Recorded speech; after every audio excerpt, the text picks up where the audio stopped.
Sebring International Raceway is an American motor racing marquee racetrack, hosting IMSA, WEC, and so many other series in its time as an established motor racing venue. One phrase still rings true. Hashtag respect the bumps. Who respects them and who breaks boundaries here today in NARL GT3 Season 8 Round Number 2? Well, we are about to find out. Welcome to Pitstop TV and the virtual Sebring, Florida. My name is Andrew Cardinale IV with Zach Lindgren alongside, and it's a pleasure to join you for continuing coverage of NARL GT3 Season Number 8. Tonight's coverage from Sebring is brought to you by JS Consulting, by Muradness, and by Screw Compressor Service.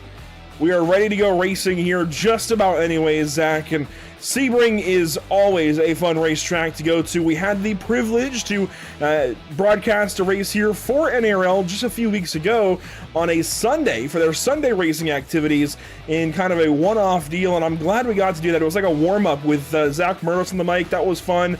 We come here today for points, though, for the big bucks, if you will. Still some cash on hand for these drivers and whoever wins, but this is for the championship. Of course, still early in the championship season, Zach, but it's going to play a big role in the series as a whole. I couldn't agree more with how big this track is going to play a role. And this track, like you were talking, Andrew, respect the bumps. That's really what you have to do at this track. This track is flat. There's really little to no banking on this track. This used to be well, it still is an airport. There's still a couple landing strips that airplanes use, but this place is an old airport. Very bumpy, very hard to get around, especially with what we saw in Mugello the first race. These cars and their cold tires don't really mesh together, so we're going to be seeing a lot of action very early on this track, especially around corners like 1, 16, and 17. I feel like that's going to be probably the biggest parts of the track where you're going to see a lot of action, especially on cold tires. A lot of guys trying to stay on throttle, trying to keep every bit of momentum coming through this track, and that's where the tires really start to slip. That's where it really started to give out. So I'm really happy we're coming to Sebring here. I feel like this is a pivotal part of the season already. Even though this is race 2, I feel like this is already a pivotal part of the season and a pivotal track to come out and perform at. Yeah, I would be willing to say I think any corner that turns more than 90 degrees or even 90 degrees exactly will be an action corner. So already 1, 3, 5, 7, really 10 through 13, and then down at 16 and 17, all of those corners are going to be action corners for sure over the course of this evening's race. Of course, we do have 2 races on hand. We'll talk more about that in a moment. For now, let's talk about point standings. Division number 1, here's a look at things with Yannick Steinhoff on top with 99 markers. He's got 3 over Eduardo Pecorini. Remember, they split the wins a few weeks ago back at Mugello in June. Yannick taking the heat race win, Eduardo taking the feature race win, and that's how things stack up there. If we head over to division number 2, of course, these numbers are bound to change. They're not locked in at all. After tonight, a lot of this graphic is going to be completely different going into next week at Montreal, but this is how things shake out for now, with Chris Winstone notably 9 points ahead of Alex DeMarco, 13 ahead of Dean Kerr and Jose DeLeo. That is a large gap relatively for round number 1 only being completed. Let's go ahead and get down into qualifying, though. Cars are on the racetrack. I just saw Yannick Steinhoff going by the drone camera high above the speedway, and there is car number 5 ready to go at it this evening, Zach. I'm honestly expecting him to be right back at the top. Yeah, looking at his practice time, he was about 4/10 quicker than David Schwartz himself, about 1:59.1 to David Schwartz 1:59.5. So, I mean, this is the guy that we talked about a bunch at Mugello, and I think we're going to be talking about him a lot tonight. Yannick just really has the car dialed as we look at Samsoid here. He didn't have the best of luck at the season opener in Mugello, hoping to turn it around right here. And this is already a pivotal part for Samsoid because of how bad the first race went for him. As we look with Andre Silva here coming through what looks to be the back half of the track. We'll switch over to Tomek Jankowski here out of Poland. We've also got Lucas Souza here out of the United States in a Lamborghini. Johan Fleming in a McLaren there out of Germany. David Schwartz going with the McLaren as well out of the United States. Scott Reister this season is going for a Mercedes. He didn't run Mugello, but he's here this week at Sebring. Wanted to get the wheel back in his hands for this one. Can't blame him. Here's Thorsten Ulrich also in a McLaren, and you'll notice a theme. A lot of McLarens here in the top division. Thomas Rayleigh also in McLaren this season. Manuel Sandoval, though, as we go through all Division 1 here, Manuel out of Puerto Rico in a Porsche. Jake Browder is out there as well. Francesco Antonicelli in a McLaren out of Italy. Antonicelli was a name we said a lot a couple of weeks ago at Mugello. Mark Reynolds out of South Africa there in a Porsche. Move on down to Miguel Colon, also in a McLaren out of Puerto Rico. Hector Alvarez also in a McLaren. Scott Kimbrough also in a McLaren. Mike Braun out there in a Lamborghini. How about that? Mitch Buenaventura out there in a Porsche. And finally, to complete Division number 1, we take a look here at Paulo Goddai, also in a McLaren out of Brazil. We do have 2 newcomers here this evening. Jacob Cotterman is the younger of the 2. He is the son of Jed Cotterman, who's out there in car number 77. There he is. They're in split manufacturers. Jed in the Mustang, Jacob in the McLaren. But there's a look at Jed Cotterman down through turn number 7 at the hairpin. Christian Gritzko also on the racetrack in a Mercedes. There he is, rolling through, I think that's turn number 13. Chris Winstone out there in his trademark Ferrari. You've also got Dean Kerr out there in a Mercedes. Going on down through the rest of it, Division number 2, Anthony Wayand here in qualifying. He is in a McLaren. We've also got Alex DeMarco in a McLaren, Chow Trin in a Porsche, Ryan Passage in a Ford Mustang. How about Craig Yesson out there in a Ford Mustang as well? Kevin Peake in a Porsche, Armando Aarons in a McLaren. Scott Angelo out there in a Ferrari, one of 2 Ferraris, I believe, in the field. Robert Guadagnoli out there in a Porsche. Andy Ray Miller in a Porsche. And finally, Dominic Turcotte and Billy Bowerman, both in McLarens this season, Zach. That said, we turn back to our focus car. Here he is, crossing the stripe, lap number 1. What's it going to be? A 2-minute .140 Steinhoff to the top of the board so far, but not many cars have completed laps. I think right now that first lap was just a matter of them getting their tires warm. This is going to be the money lap right here on the second. And with you going through all the cars, Andrew, I did kind of want to touch on that. We kind of touched on it in the first race, a lot of McLarens, and that was kind of the choice, car choice going into the season. But I think now already, since a month has passed, or close to a month since the first race, the car choices have kind of opened up as far as open races, fixed races. A bunch of cars are starting to close in on the McLaren, so it's going to be interesting to see if we see the McLarens dominate or if we see more of different manufacturers start to rise to the top. But Steinhoff right now sitting on top is still about 5/10 in front of Schwartz. Again, he's sitting about that 4 to 5/10 gap in front of second. So right now Steinhoff got that car rolling. He understands what it needs. Here's a look on board of David Schwartz as he works into turn number 10. Heavy braking zone here. Sharp corner to the right, and then it's kind of an infield section. The walls are much closer here in this part of the racetrack than anywhere else on the racetrack, aside from maybe the front stretch.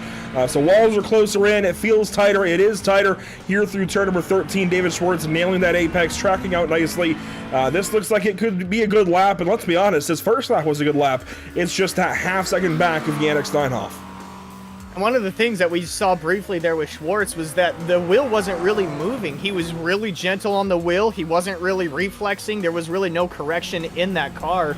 So as you can see here, obviously he's on the wheel. Maybe an off track there that might void that lap. So, but I mean, as you can see there was really no correction in the wheel. He was really soft on it. And that's kind of what you need when it comes to this kind of track where it's really flat and no banking. As we see Steinhoff come across the line, he will put down a 1:59.8. That's going to be better than his first lap by 0.2, but it's not going to be on his practice pace. So obviously tire's still not up to speed just yet as we kind of scroll through the field here, coming through their second lap. Chris Winstone, I know this doesn't show the overall standings very well, but Winstone jumped up to third initially when he completed that lap. He's now been usurped by several drivers and bumped down the order to 10th place overall. But initially, when that lap came in, Chris Winstone was a heavy hitter. And now, Paulo Goddai, he is very close to that top time. He's the closest anybody's been so far to Yannick Steinhoff, about 44 one-thousandths of a second back. This Aklat, number 93, might be the next best competitor on the racetrack this evening. With Yannick being so dang good in those GT3s, I do wonder, could Paulo be the next best, as Thorsten Ulrich is even about a quarter second back of Yannick Steinhoff? It's very, very possible. I mean, this track demands pretty much perfection in each and every corner. You slip up just a little bit and the guy behind you doesn't, he's going to be all over you, as we ride on board with Ulrich here. So it's very, very possible that Goddai has something in the bag. Obviously, we didn't see him jump up on the first lap, but the second lap was a flyer from him, less than half a tenth behind as we look at Alvarez and Antonelli here. So it's going to be close. I really think that the gap, since we've seen Steinhoff have almost a second or half a second over the field, now already closed down to within a tenth, I really think that we're going to be in for quite a treat here. Watching Francesco Antonelli, I feel like he was one of those drivers that was decent last time out at Mugello, but wasn't really a marquee driver so far today in qualifying alone. Top 5, P4 in fact right now. He is one to watch, and oftentimes, Zach, I feel like when a driver makes that kind of big adjustment from being a little further back as Steinhoff goes even faster and then will pull off the racetrack here, Antonelli might be one of those guys that maybe did a lot of homework in that month we had off and comes out and starts winning races. I feel like he's got that kind of look to him as Antonelli comes across the line. Will go faster, will improve back up to the 4th position, but won't really go any higher beyond that. David Schwartz, 3rd place now. Paulo Goddai across the stripe goes a little bit slower, so he'll stay 2nd. Thorsten Ulrich drops down to 5th. Scott Kimbrough 6th. Hector Alvarez 7th. Sam Soid, Johan Fleming, and Mark D. Reynolds your top 10. But here comes Miguel Colon to the stripe. It's a 2-minute 2:41. That's going to bump him up to 7th. And Scott Reiser checks in just behind our Division 2 or D2 pole sitter Chris Winstone, who sits 13th overall. Dean Kerr 2nd in that class. Armando Aarons 3rd in that class. We've got to go all the way down to find Billy Bowerman down in 32nd overall to find the next car that's moving in any form of qualifying right now. Everybody's exhausted their laps already. Joshua Benjamin, though, in a Corvette, Zach, could he get back to the stripe in time? It's going to be close. It's going to be really, really close, especially through 17 coming down through Sunset right here. You've really got to get on the brakes, kind of let the car float right here. You can see him barely turning. He's kind of letting the car do the work for him. Now he's got to get into it. Kind of had a corrector to the middle of the corner. Let's see if he's able to improve on that 202. Looking for something better than a 202, 144. Oh, wait, well, actually, no, that is better. That's a 201, 368. I said a 368 and panicked a little bit, so that's up to 7th in class, 24th overall. A much better lap for Joshua Benjamin in his qualifying effort. That'll do it for qualifying. We'll move on into the heat race. And, of course, we'll be able to go through the full heat grid. We won't be able to go over the full heat results, so make sure to keep an eye out for that when the heat race comes to a close here in about 20 more minutes. And before we actually go over the grid, let's take a look at the Whiplash SimCam's race details. 60-minute practice, 10-minute qualifying, those have elapsed. This is now a 20-minute sprint with a fixed setup, 45% fuel load, 15 incident limit, then every 5 incidents thereafter will be a penalty. This is that 20-minute sprint race, Zach. This is kind of where you set yourself up for the rest of the day. The invert is known. It's 15 this time, so maybe do you want to play that invert if you're around it, possibly, but you're still earning points in this race. So there's still a reason to push no matter where you are on the grid. Let's take a look at the Lucky Performance starting grid here for us for the heat race here at Sebring International Raceway. Yannick Steinhoff will lead us to the green flag. Paulo Goddai from 2nd place. Starting 3rd, David Schwartz from Radness. Francesco Antonelli from the 4th spot. Starting 5th, Thorsten Ulrich. Starting 6th, Scott Kimbrough. Boy, did he make some noise back at Mugello. Starting 7th, Miguel Colon. Hector Alvarez from 8th. And finally, Sam Soid and Johan Fleming will complete your top 10. Mark D. Reynolds and Lucas Souza will be side by side with each other, 11th and 12th. Chris Winstone will be the first Division II driver, be starting P13 overall. Scott Reister and Andre Da Silva, 14th and 15th. Mike Braun, 16th. And then Dean Kerr will be the second of Division II. He will be starting 17th. Thomas Rayleigh and Tomek Janikowski will be starting 18th and 19th. Rounding out your top 20 will be Armando Aarons in a Division II car. Back in Division 2 now, deep within Division 2. Scott Angelo will start from 4th in class, 21st overall, alongside Christian Gritzko. Starting 23rd, Andy Ray Miller in that Porsche. Joshua Benjamin, who we saw at the back end of qualifying there, will start from 24th. Kevin Peak from 25th this evening. Mitch Buenaventura, newly a Division 1 driver, he will start from a deep position in 26th. Starting 27th, it'll be Jed Cotterman in his debut at the North American Racing League, just alongside Anthony Wayand. Back in 29th and 30th, you'll find Ryan Passage and Manuel Sandoval. Alex DeMarco will be 31st alongside him. Dominic Tourette will be Turcotte, excuse me, will be 32nd. Billy Bowerman, 33rd. Jakob Cotterman will be 34th. Craig Jensen will be 35th. Robert Gadagnoli will be 36th. 37th will be Chao Trin. And two drivers that did not take time will be Jake Browder and Ricardo Delgado, 38th and 39th. And Delgado, it seems, will start from the pit lane, possibly, as he is still in the pits. There he is. And he is actually... he's in a Ferrari, it looks like, this season. He's just behind Jake Browder. They will start from the pit lane, it seems, as Jake Browder has gridded up. Well, not even gridded up. He's in the pit lane there, marked as the 38th starter. So there's the field headed into turn number 7 now. This is a nice wide shot of the hairpin. Might be using that on the first lap of racing. Turn 7 is going to be crazy, I feel like, Zach. Everything... if it doesn't come unhinged in the first 3 corners between turns 1, 2, and 3, it tends to become unhinged down here in turn 7. Especially with what we saw at Mugello with these cold tires, drivers trying to get back on the throttle and the back end's kicking around on them. And that's really what you need coming out of turn 7. You need to get on the throttle as quickly as possible once you've either made the apex or straightened out your car. That way you can try to scoot away. So, like you said, Andrew, even in braking into that corner, that's going to be hectic. So that is arguably, should you make it through the first 5 or 6 corners without any kind of incident, turn 7 is really going to be an eye-opening corner for these drivers should anything happen for them. Of course, throughout the course of today's broadcast, we will talk about the Lucky Performance Lucky Break of the Day, brought to you by Lucky Performance. This is kind of an unofficial official award, if you will, where we kind of just dole this out to whoever we feel like has a lucky moment that doesn't get upset, if that makes sense. Basically, the luckiest moment we find of the day gets this unofficial official award. So it's very unorganized, we'll say. It's really just up to us. If we find something lucky, we talk about it, and that is the Lucky Performance Lucky Break of the Day. But we also have the much more organized North American Racing League Driver of the Day vote that we do at every broadcast here on Pit Stop TV. This is an opportunity for us to highlight 2 drivers from each class, 1 apiece as far as nominated by Zach and myself. 2 drivers from each class, 4 total, for you guys to vote on over on YouTube. So make sure to watch over on YouTube and watch out for that vote when that comes up later on in the broadcast. Those are kind of our key points as we move forward into today's racing.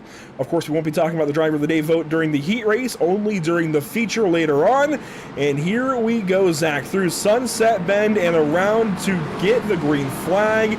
It is going to be a field of 37 out front with 2 in the pit lane.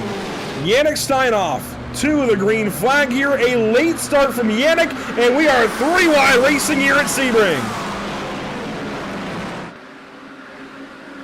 3-4 wide into the first turn. This has all the spellings of disaster when we get to turn number 3. 3 wide, using the entire racetrack down here to the 3rd turn. And there it is, Mark Reynolds around. He's not alone. Lucas Souza there with him, but they seem to be the only two that get taken out here on lap 1, at least so far. That was kind of the concerning part getting into turn 1 with how much momentum you can bring in. But like you said, Yannick didn't really get on the loud pedal as quickly as he could. But coming in here to the hectic turn 7 now, a bunch of guys right on top of each other, almost 3 wide entering, still entering a little wide. These guys look to be decently organized coming through here. Side by side isn't exactly the most ideal way to get through turn 7, but everybody seems to be getting through here a-okay. On down to turn number 10 and through the Fandio Triangle okay. And I'm impressed. I really thought things would come unhinged at turn 7 if they didn't earlier on, and really they didn't earlier on. I thought that was going to be a lot bigger here on lap 1, but a very orderly start to this race, minus what happened to Lucas Souza and Mark D. Reynolds. I'm impressed so far by this field. And this is about the part of the track where I was kind of getting concerned with the cold tires. You've got to carry a lot of momentum, a lot of heavy braking, a lot of acceleration. So any kind of step out could really spell disaster for you. But these guys seem to be looking pretty decent through here through 16, getting ready to get on the long stretch towards 17. Everybody seems to be kind of single filed out, trying to get a feel for their car for this 20-minute heat. And fuel regulations have been changed. Now a 45% fuel load for these drivers to take on during this heat race, meaning we should be fully green flag, all wide open racing through the duration of this heat. As we pull up the ticker there on the left side of your screen as the leaders come across to complete lap number 1, it will be up front. Thorsten Ulrich, no problem now. Johan Fleming sent to the pit lane here. It seems a penalty may be being dished out to Fleming on lap number 2. He has come down the pits and is serving what seems to be a drive-through. Yes, sir. The stewards issued him a black flag. I think they might have deemed him as the cause for that turn 3 incident on lap 1. I don't know if that was the official ruling. All I know is that they deemed they gave him a penalty for it. As we see the 85 here, looks like he took either a quick splash, maybe already his quick repair in the pits right there, but already a bit of damage for these guys to already be getting through in the heat race. Let's go back to the start of the race here for Mark Reynolds in that yellow and green number 85. This is the green flag. I don't know what happened there because it should be on the iRacing start. So I'm not really sure how they got 3 wide that early unless it was just a big anticipation out of Schwartz. Maybe we'll look back at that here in a second. But watch that yellow and green Porsche in the center of your screen. That is Mark Reynolds. He's going to get punted down here in turn 3. He actually moved over, I think, into somebody. See, it looked a bit tough. I mean, the looks right there were a bit tough just to see kind of what happened here as we get a second look. The green and yellow 85 Porsche right here on the complete outside all the way over. Oh, he did get driven into. Yeah. Yeah, it looked like Johan just kind of moved over a little bit, maybe not anticipating the 85 to be still completely out there like that, and just barely clipped him on the left rear, and that's what sent him. So let's go back and see what happened with David Schwartz. Yeah, he anticipated the start big time. I know that wasn't a great look, but I'll back it up one more time here. This is going to be through sunset.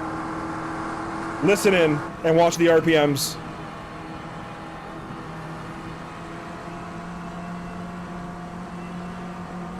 Right here. That's a big jump. I'll tell you what, Zach, in NASCAR, that would not be allowed. That would not be allowed. As soon as you pull out of line before that initial start-finish line, you would definitely be hit. But I mean, he timed it perfectly. He played the rules to his advantage. Obviously, he slipped back just a little bit now. Schwartz now right here in third, right here in this group of cars coming into turn 7. But obviously, he was able to take advantage of that start. Schwartz getting passed up by Paulo Granay and by Yannick Steinhoff here. Steinhoff fell back to 5th on that opening lap. Here he is bullying his way back on through. Schwartz gets passed up. It is all McLarens at the front of the field. Back on board with David Schwartz as he rolls into turn number 10. He has fallen down into that 4th spot. A lot happened there. It's always tough with lap 1 incidents because we got to go review them, but it does also make us miss out on a big portion of racing sometimes. It's a balance we always strive to find, and Man, I wish we could come back a little bit sooner. I wish we had better picture-in-picture capabilities.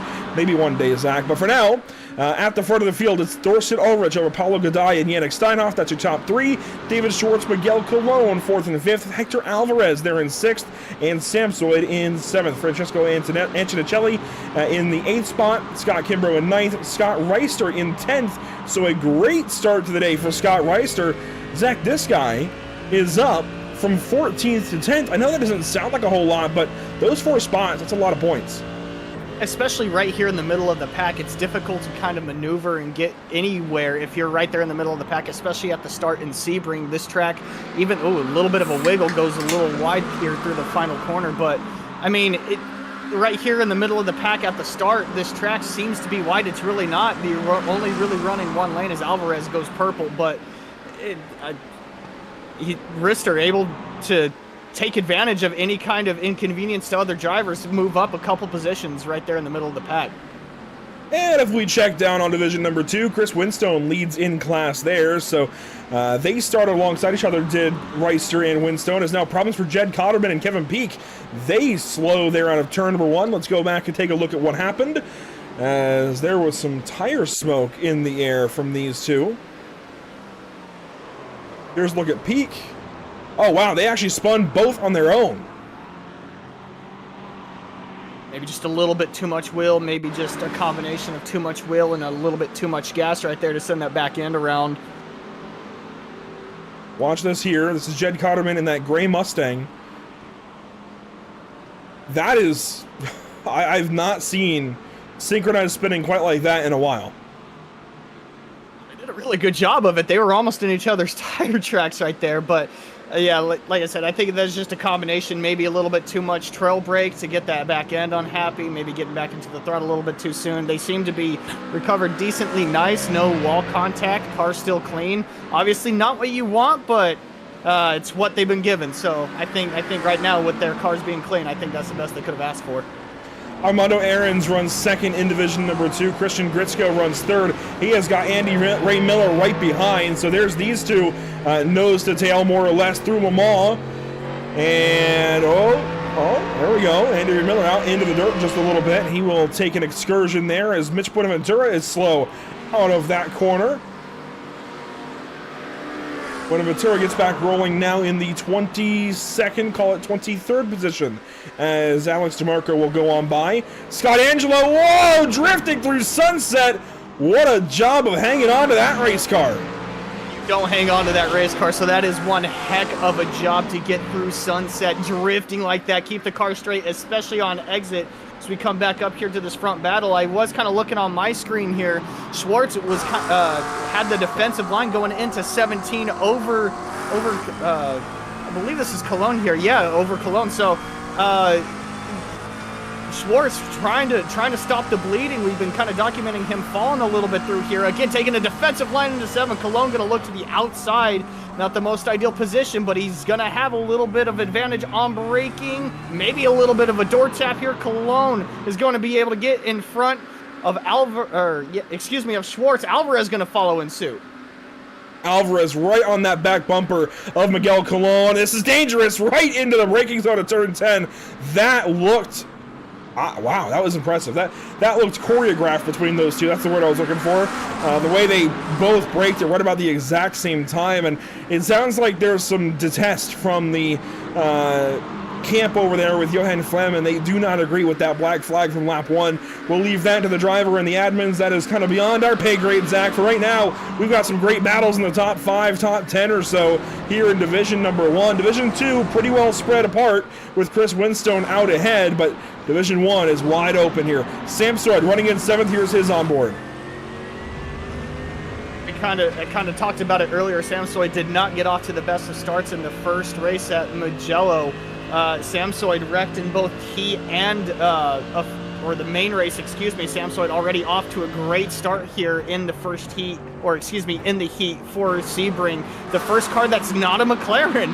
He's up here inside the top 10 in the Mercedes. Usually the Mercedes is kind of a car that's kind of brushed off, so Samsoid doing a great job of holding onto that car, holding onto that position as Steinhoff goes quickest, goes purple. And you know what? I'm going to go back to something you said when we were getting ready for the broadcast, Zach. You felt like you knew this place. You've been here before. You've raced here before. You've won races here before. In fact, we've won races here before. So you felt like coming into this broadcast, you were a lot more, I guess, ready for this, ready for the racetrack, a lot more comfortable with this kind of challenge as opposed to Mugello, right?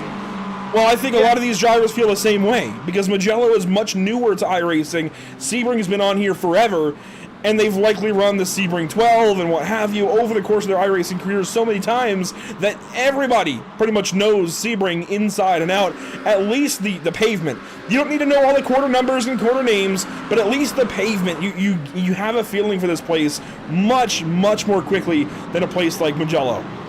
Well, and I think we already saw it there too with Colon and Alvarez, with Alvarez being right on the back bumper of Colon going into a braking zone, and both of them hit it beautifully to have little to no contact going into that corner. So these guys, like you said, Andrew, have the Sebring, the 12 hour of Sebring to kind of get an understanding for this track.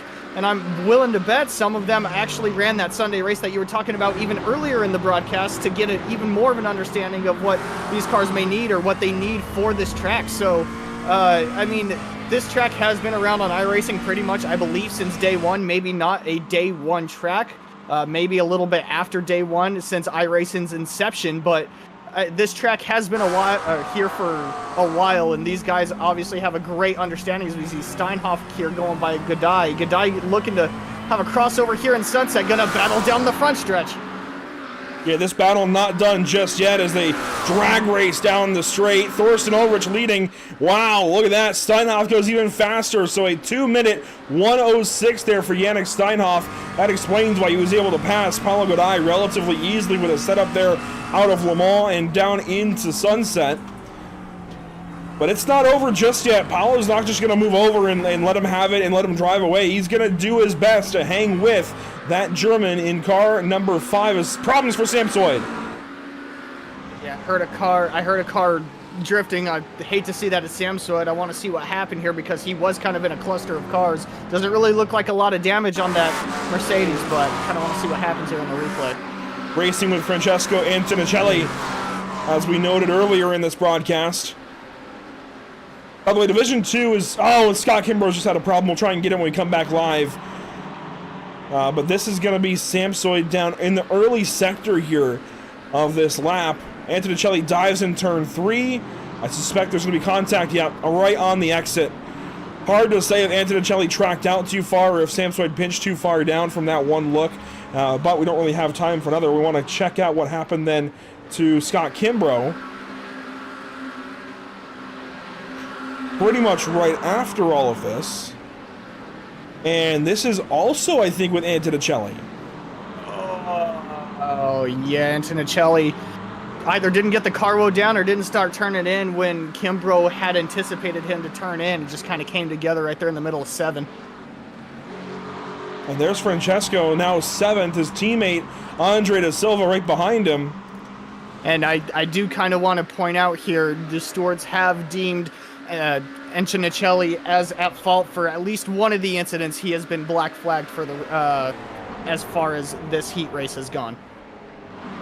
So we expect him to hit the pit lane here very soon, if not this lap, then one of these laps later on. He's probably going to fight it, probably going to protest his case a little bit, as he does not pit just yet.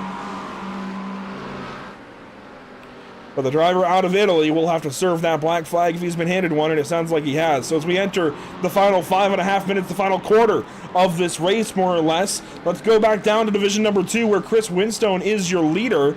He still has the lead over Christian Gritzko. Gritzko has moved up after problems for Armando Aarons.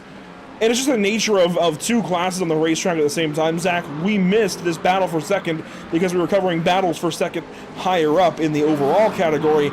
But it does seem Aarons has given up this second spot to Gritzko.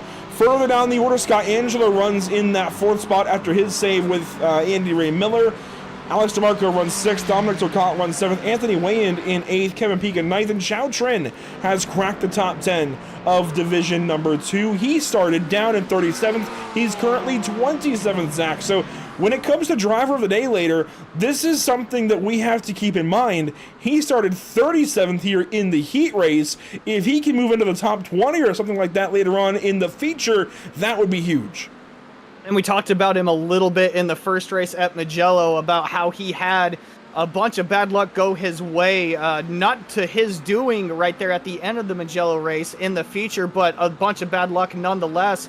To up 10 spots, that's a huge margin. Again, may not look like it to the naked eye, maybe to the uneducated eye, but 10 spots at Sebring, especially starting from the back, that's a lot of spots to gain, especially in a division where it's going to be closely compact like this. But one of the things that I did want to bring to light, Andrew, as far as we start to get closer to the end of Heat 1, there is an invert for these guys coming to the feature.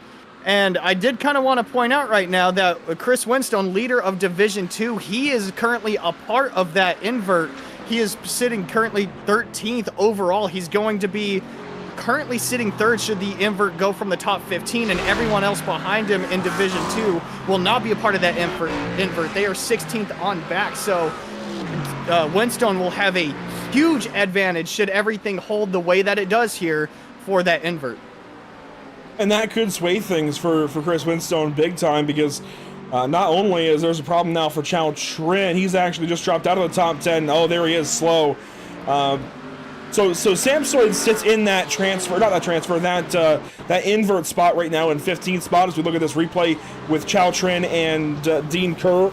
Samsoid sits in 15th. He would invert to the pole of the feature race. Winstone would be starting from third. I just hope series admins factor that in, that he'd be getting, not gifted the starting spot at the front of the field, but more or less gifted that starting spot at the front of the field. As there you see the incident with Chow Trin, a problem there into Sunset, problem there catching Jacob Cotterman, and nearly Jed Cotterman as well.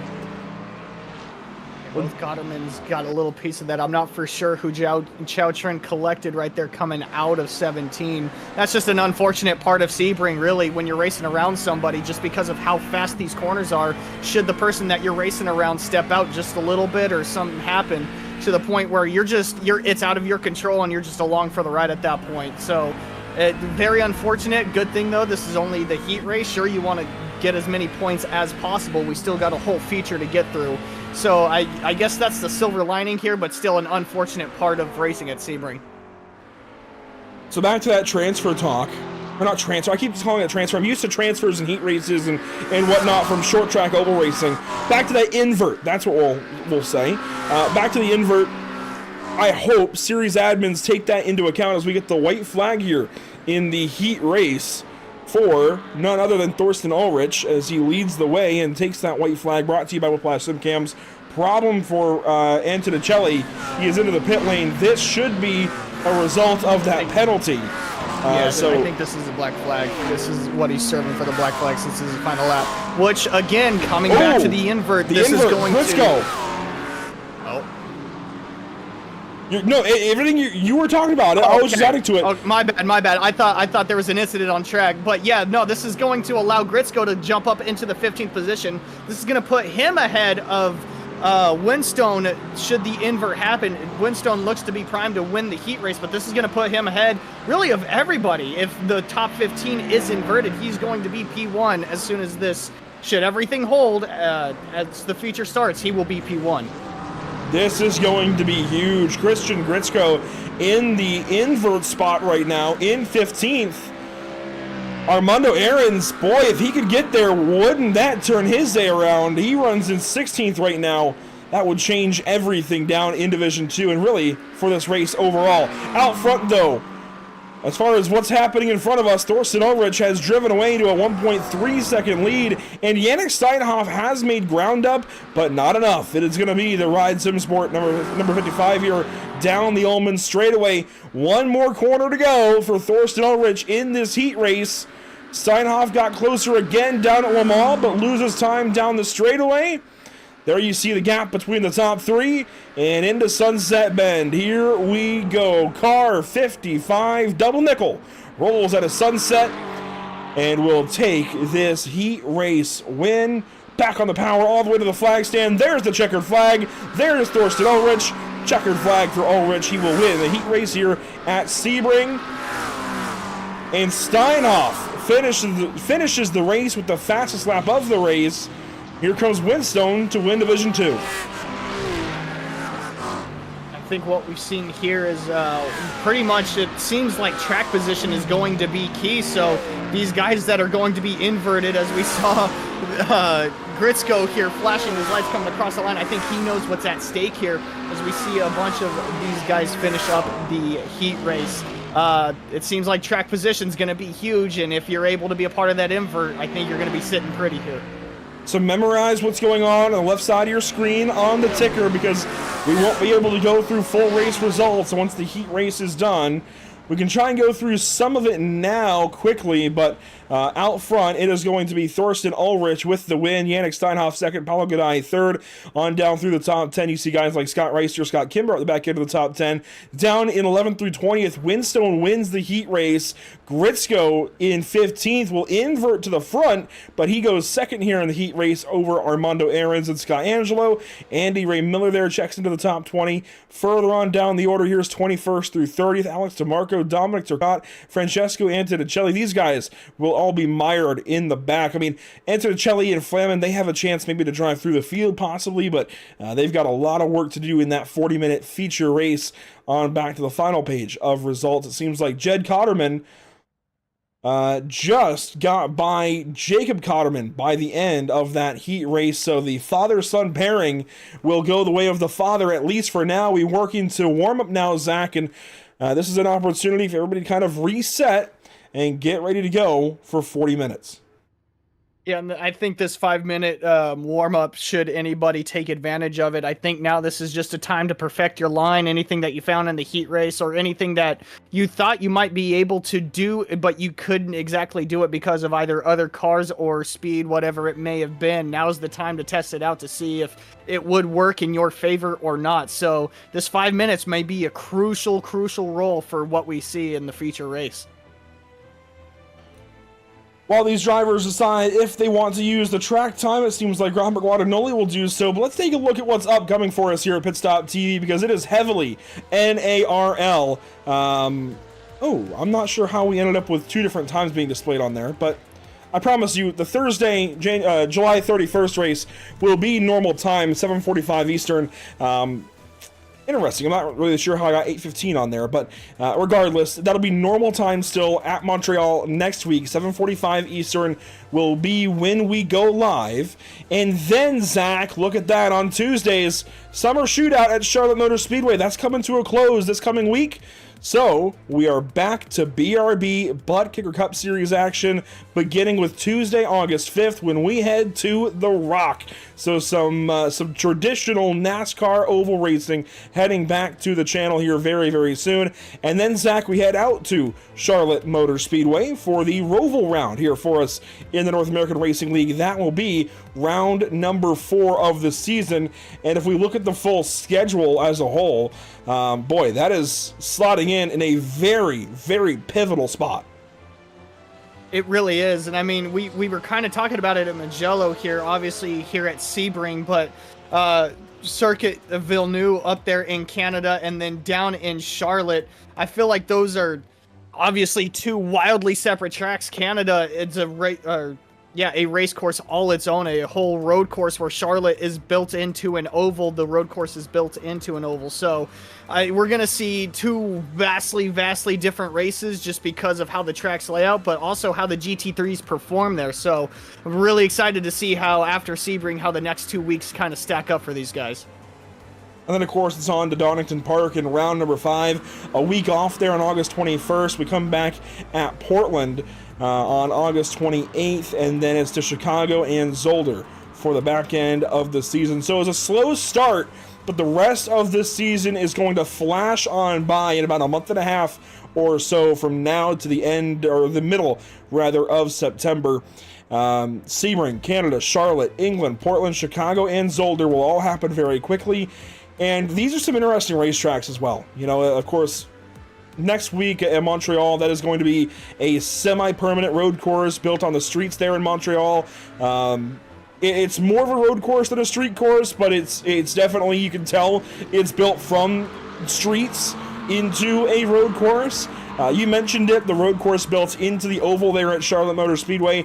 I love what they've done. The innovation there is fantastic. I know it's a polarizing racetrack, but it should be exciting for us. And then Donington Park follows the lay of the land beautifully. It goes all the way down a hill, back up the hill, and stays at the top, the crest, if you will, on the pit straight.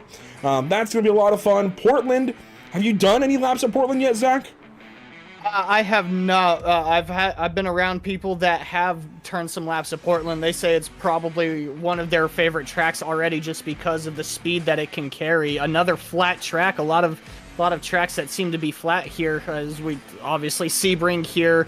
Portland, Chicago, a lot of flat tracks, but also we have some tracks with a lot of elevation changes. But as far as your question goes, Andrew, no, I have not turned any laps at Portland, but I'm really excited to see how these cars perform at Portland. It will be a fun race at Portland. It's a rather small and compact road course. It's going to be tight for these guys when they go racing, but I'm excited to see it because it is going to be a new challenge for these drivers. Tight road course, very early chicane there, very tight chicane at turn 1, and then the middle portion of the course is tight, sweepers back and forth to the right, then the left, and back to the right, and then down a long straightaway into another chicane and right back around at a hairpin. So it's a very simple road course at Portland, and then you go to the complexities of the NASCAR Chicago street course. That's going to be a lot of fun on September 4th. I think that's another unique challenge for these guys in this GT3 category.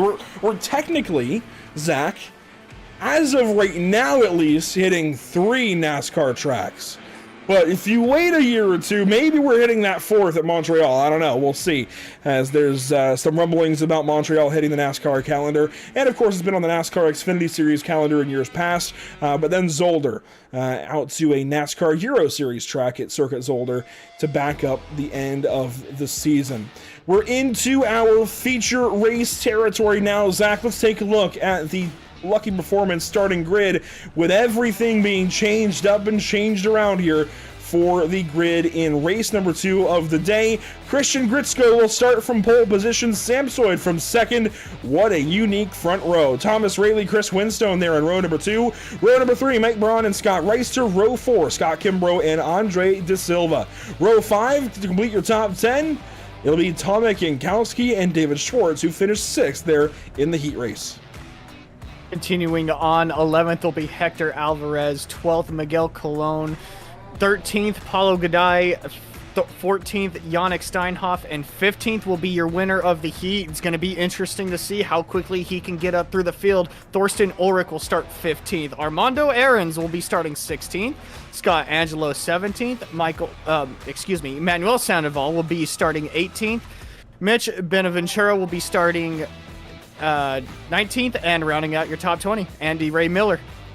Starting 21st, Alex DeMarco in car number 2. Dominic Turcotte making his return into the series from 22nd spot. Starting 23rd, Francesco Antonicelli, of course, with that penalty at the end of the heat race. He'll be looking to move forward through the field here very quickly. Anthony Wayan from 24th spot. Kevin Peake, Johan Flamen. Flamen also subject to a penalty there in that heat race. He also looking to move through the field as quickly as possible. Dean Kerr, Ryan Passage there in row 14, followed up by Jed Cotterman and Chow Trin. Jacob Cotterman will be 31st, Mark D. Reynolds 32nd, Jake Browder 33rd, and Joshua Benjamin 34th. Robert Guadagnoli will be starting at P35, Craig Jessen will be starting at 36th, Billy Bowerman 37th, and 2 cars that did not finish on the lead lap for the heat, Ricardo Delgado and Lucas Souza 38th and 39th. And Ricardo Delgado has joined the field this time. There is Lucas Souza. There is Delgado. I believe Delgado was one of those cars involved in that mess early in that race. He actually might have been the car that was swept up in Chow Trin's mistake down in Sunset Bend. But there is the field, headed through the hairpin now. Christian Gritsko and Samsoid the front row. This is a dream maybe for Samsoid. I know it was not ideal for him to get hit and spun around by Antonicelli, but man, if you're going to lose out spots, to do it right onto the front row of the feature race, that's the way you want to do it. Exactly, and I think both of these guys up here on the front row should be in consideration for already the lucky performance, lucky break of the day, just because of how everything played out. Gritzko, final lap pass on Antonelli just because of his incident, or his black flag that was given to him, and Samsoid, because of his incident, put it toward the back. Now on the front row, he's going to be racing a Division 2 driver going into turn 1. This might be a huge jump for Samsoid, so I think right now these two already in consideration for the lucky performance, lucky break of the day. Also want to comment on the situation for Craig Yessen. He has informed us in the YouTube chat that his headset, I'm assuming his VR headset, is not working right now, and he had some problems with it there in the heat race, so he will not make it onto the grid here for the feature here today. A recap of the Whiplash SimCam's race details shows us that this is a 40-minute feature race with fixed setups and a 45% fuel load, meaning they'll go a little bit further than last time out at Mugello. I suspect about 25 minutes of racing before these guys pit. It's going to make it a straight-up one-stop race, no question about it. So fuel saving kind of out the window now. I reckon we may actually see more drivers go wide open, full throttle, more often than not now.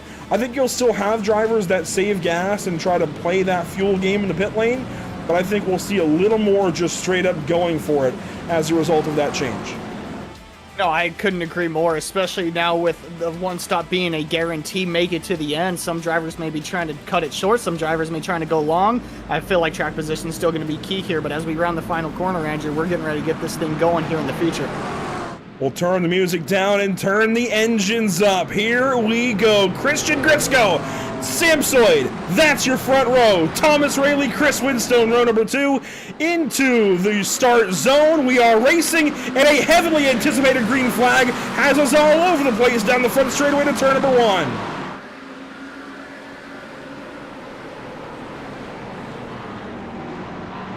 The start games are aplenty as Gritzko goes way wide. Miguel Colon around and others around in the middle. It's going to be a free-for-all down to turn 3. Everybody all over the place. Cars involved, littering the straightaway. Big problems in the back. That's one of the places where you do not want to be in a wreck, just because of how quickly we saw right there, how quickly the track got clogged up. We jump up here to these guys up front, still battling going into turn 7, looking like they were going to look for it. These tires still trying to get a little warmed up. Samsoid's going to lead them down in here 3 wide, it looks like, into 7. Will they be able to make it out? I think they will be able to, but these guys already putting it down and showing what they're capable of, trying to get every inch of track position possible as we start to line out the future race. Samsoid, Rayleigh, and Reister, your top 3. Then it's Winstone and Gritzko. Look at that mess here through turn number 10.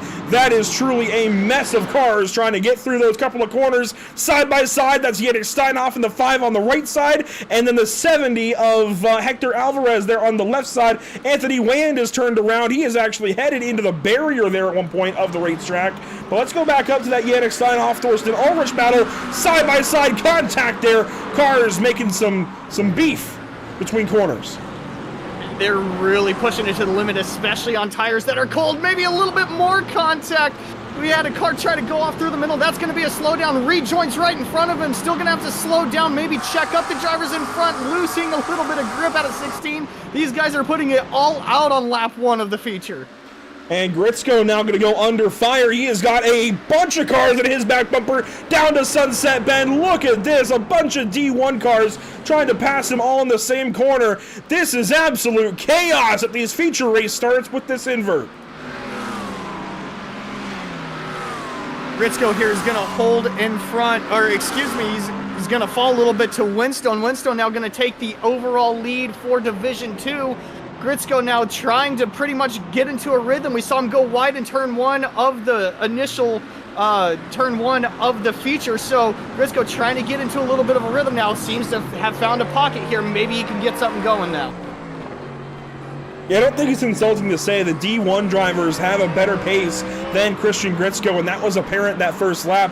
They got by him very quickly, did not waste any time doing so. Now at the top end of the field, Samsoid leads. Scott Reister puts some pressure here on the McLaren of Thomas Rayleigh. That's going to be for second place. And things kind of calmed down shortly thereafter. Chris Winstone a little further back and forth. Scott Kimbrough in 5th, and David Schwartz and Tomek Jankowski making a career day out of what we've got here at Sebring.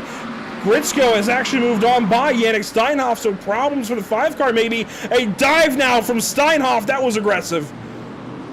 Steinhoff didn't like the fact that the D2 car was going to start taking advantage of him, but the D2 of Gritsko will be holding on. Christian Gritsko able to hold tough in front of Yannick Steinhoff. We talked about Yannick a lot. Gritsko able to hold a pretty car right here. Yannick's going to look right back to his right.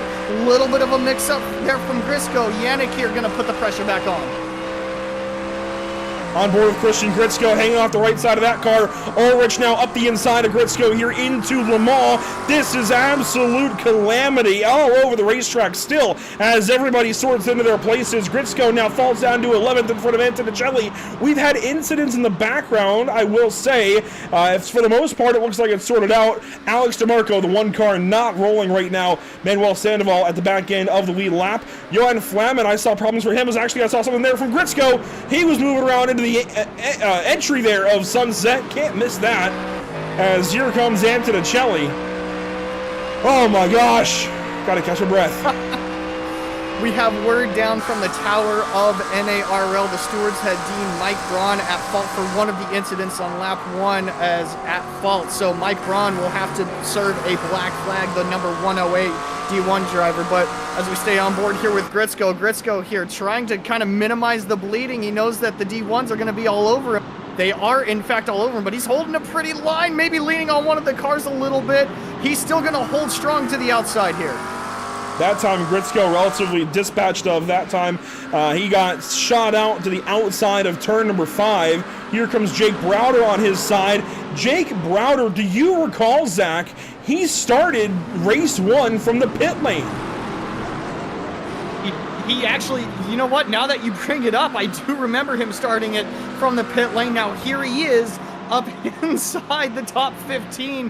What a drive from this man. Started 33rd, up 15th, probably because of the calamity on turn 1, but still able to get around a good number of cars. A little bit of a bump right there, but Browder still able to hold strong, P15. I'm not going to lock it in just yet, but I'm close to hitting the red button and locking him in for Driver of the Day nomination. That is incredible. From the pit lane at the start of race 1 to 33rd at the start of race 2 to 15th now on lap number 3. That is an incredible catapult for Jake Browder. I've never seen anything quite like that, and he's still got some ways to go. I'd imagine he at least gets by Gritsko here, even if he goes no higher than that. That is a super impressive start to the day for him, and recovery drive, if anything, for Jake Browder. Up ahead, Scott Reister putting pressure again on Thomas Rayleigh. Here they are through Sunset Bend.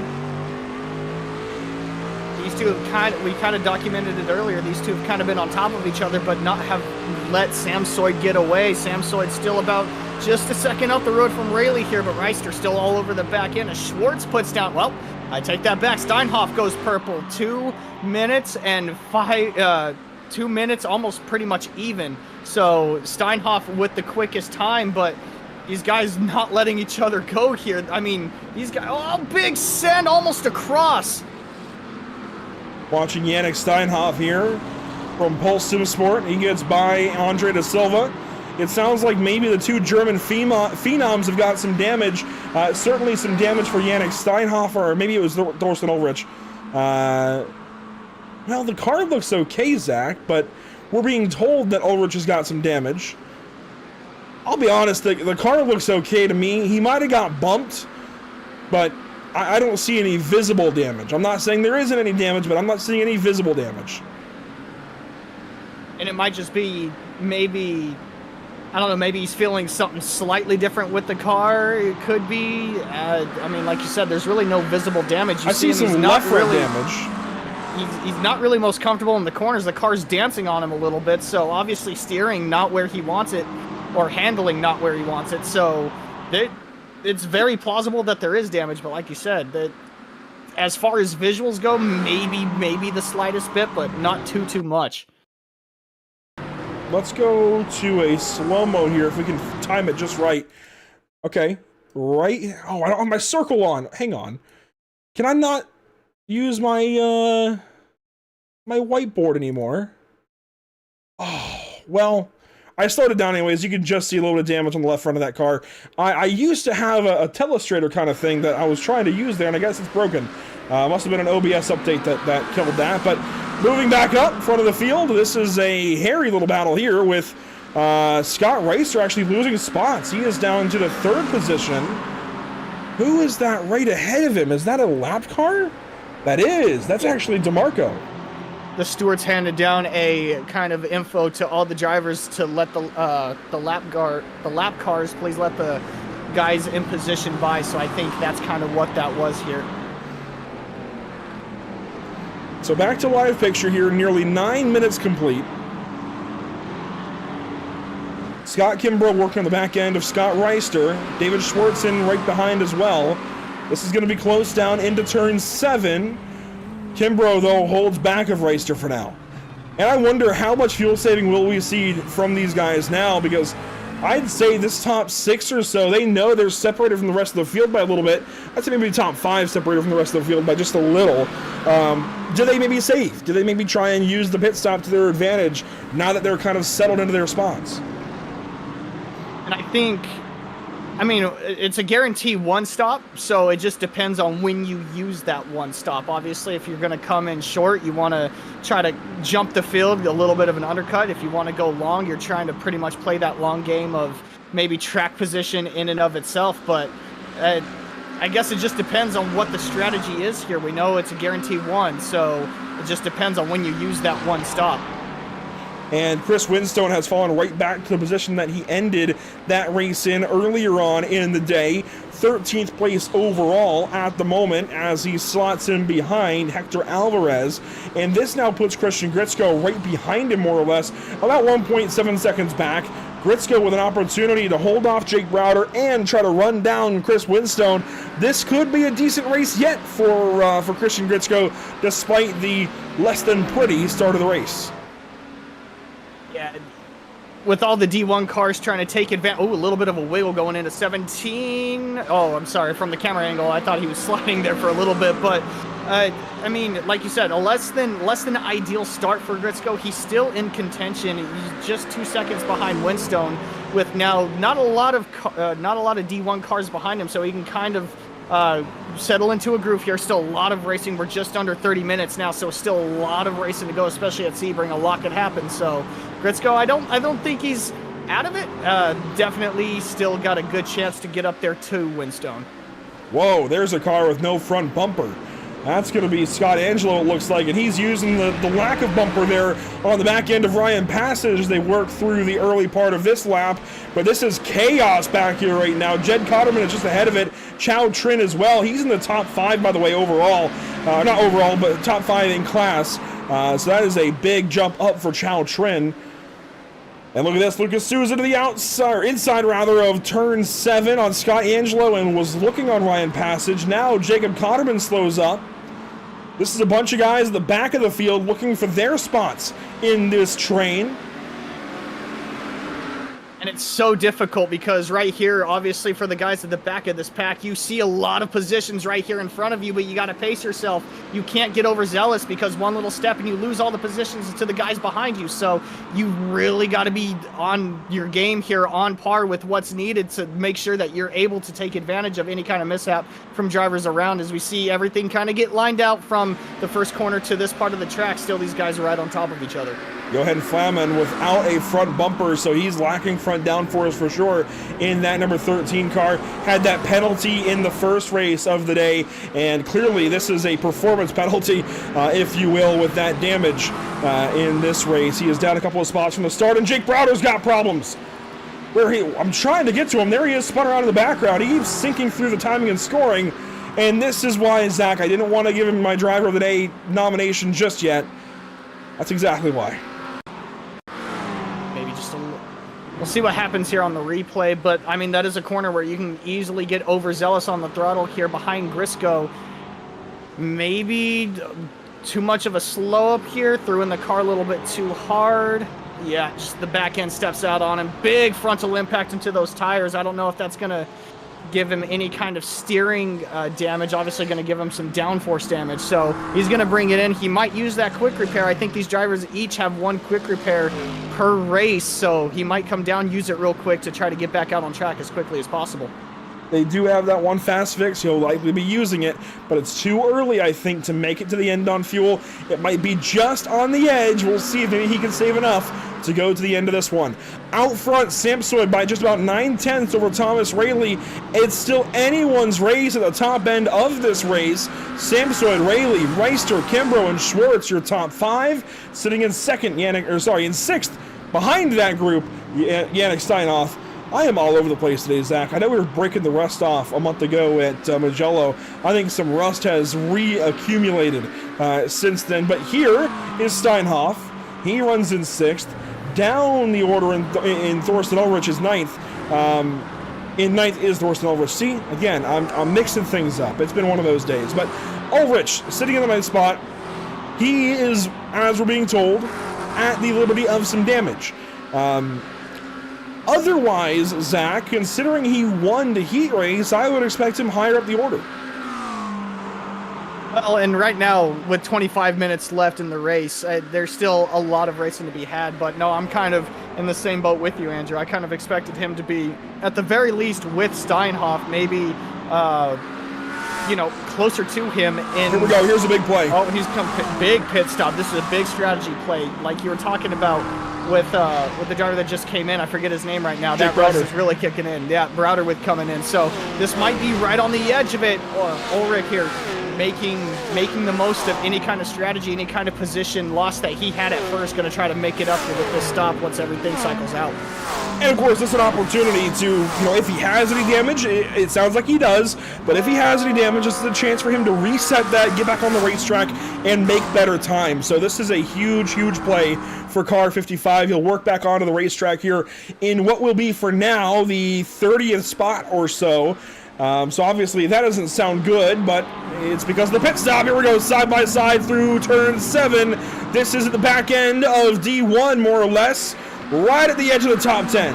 Paulo Godoy, Francesco Antonelli, and Hector Alvarez as they run 9th, 10th, and 11th. We saw 2 of these 3 guys battling it out for Heat Race 1. Right now, I mean, to be side-by-side through this part of the track is insane, but to be side-by-side through majority of that back part of the track is even more insane. They're still side-by-side. Cologne going to lose a little bit to Antonin. Shelley, a little bit of left rear rub, and they're going to sort it out. But to be side-by-side for that long through that portion of the track is an insane feat for each and every one of those guys. And now you have this train at the front of the field. Yannick Steinhoff has caught them, and that worries me for the rest of these guys. Can Steinhoff, can Jankowski, can they jump up ahead? Steinhoff moves over into the clean air down the straightaway. I'm curious about that as Rayleigh, by the way, Rayleigh was passed up by Reister and Kimbrough. He has dropped to 4th, and here is David Schwartz on the right side of Rayleigh. So make that another spot that Rayleigh has lost. When do we see these guys pit? Well, with the 55 of Ulrich pitting, here comes Steinhoff right now. We kind of documented it with Ulrich pitting. Steinhoff probably took a look at that strategy or getting a little bit of feedback from his teammate. Going to be coming down pit road. So here comes Yannick Steinhoff to the pits for service. Now for reference, it was, let's see, Ulrich was 12 on the dot, 12 seconds almost exactly. Steinhoff's pit stop, let's see what it is as he drops down the order a bit. Others have pit with him, though. There we go, 12:02. So just about the exact same stop. Here's Miguel Colon into the pit lane. Here is Johan Fleming into the pit lane, taking that fast repair. We also have Scott Angelo, Armando Aarons. Angelo taking that fast fix. Aarons taking that fast fix. A lot of damage on these cars that are pitting now. And if I'm the leaders of the D1 field right now, I'm kind of taking a look to see how these drivers fare as far as how well they do after the pit stop, how much time they gain, because now they're going to be in free track like we see Steinhoff here. He did catch the back end of the top 5, but he probably couldn't run full pace because of all the cars in front of him. Now these guys able to run full pace, and as we see Ulrich here able to make up a lot of time on Steinhoff just because of that one lap before Steinhoff probably made up a good chunk of ground, didn't have any cars around him, able to run his own line. But this is kind of the eye-opening factor for everything as far as other drivers that have yet to pit. How far do they make up time, and how long do they want to stay out? At the front of the field, it's all Samsoid. David Sampson leading the way in this feature race as it's billed. And look at that, Scott Reister pulling over. He's letting these guys go by. He's got to have a slowdown. Maybe a little bit of a slowdown going into Le Mans. Maybe the car was just a little upset, couldn't get it woed down. Let's see if any of these guys take advantage of pit road. It doesn't look like it. They're going to maintain speed. So right now, these guys are really not worried about it. These guys are still trying to put down the best laps possible. But as you said, as we got some of the cars coming down pit road right here. Paulo Goday and Hector Alvarez pitting here as we get closer to the exact halfway point in this race. When they come back around, it'll be beyond halfway. So this is a good opportunity for these guys to get into their boxes.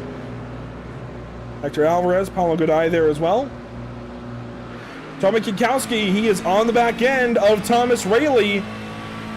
Of course, Steinhoff pitted to kind of jump out of these guys' traffic and try to get ahead. Jankowski looking to send it from way behind. A great entry as far as braking, just not able to get on the throttle here. Rayleigh going to be able to pull away just a little bit, but Jankowski was able to make up a good little bit of time on braking. Maybe that's something to put into the memory bank as far as when the race continues on a little bit more. Jankowski right on the back bumper of Rayleigh. Tommy Kwiatkowski, whoa, bobbles there on the back end, and will fall back now of that number 64 machine, so he has opened up that gap now. Rayleigh pulling away ever so slightly. I wonder if they got down to tower, nose to tail like that, would Jankowski have pulled out and moved to the inside? I think probably. So that definitely holds things up a little bit in that regard. Out ahead still, it's Samsoid by 2 seconds. Scott Kimbrough in second, David Schwartz in third. And I'd imagine this is that money lap, Zach, where we'll see a lot of these guys pit.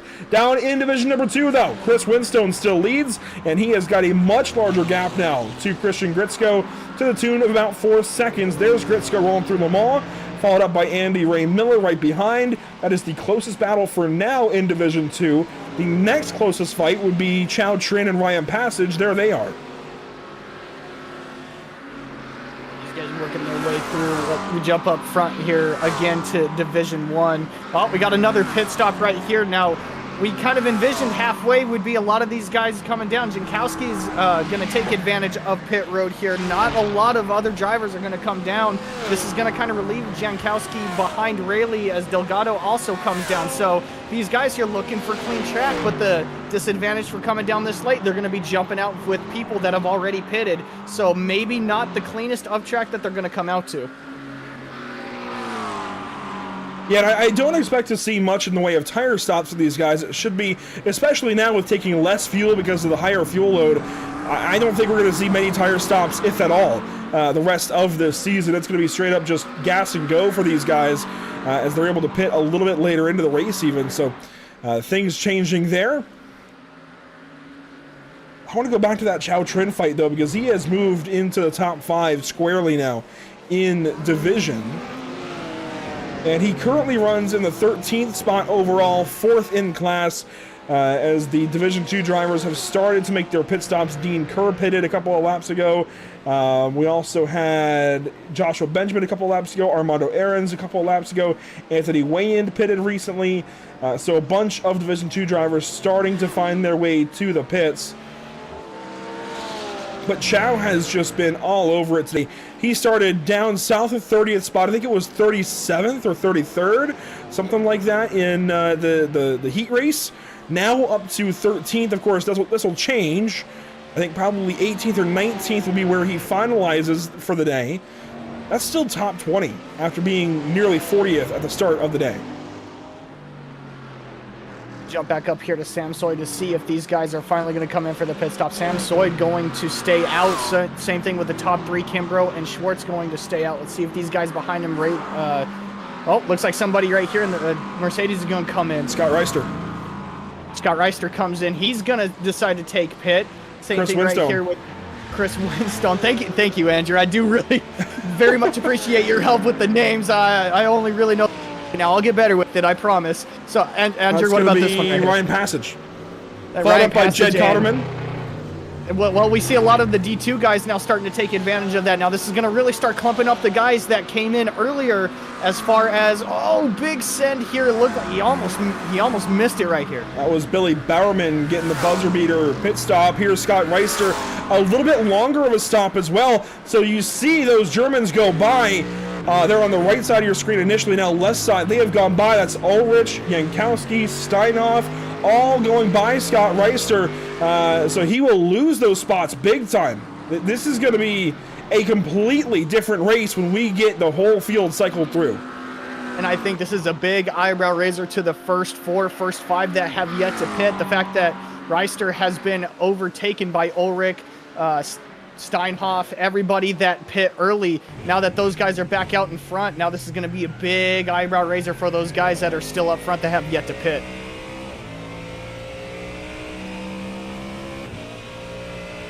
Christian Gritzko has fallen in behind Andy Ray Miller. And he made that pass for what will be second, I believe, when things cycle out.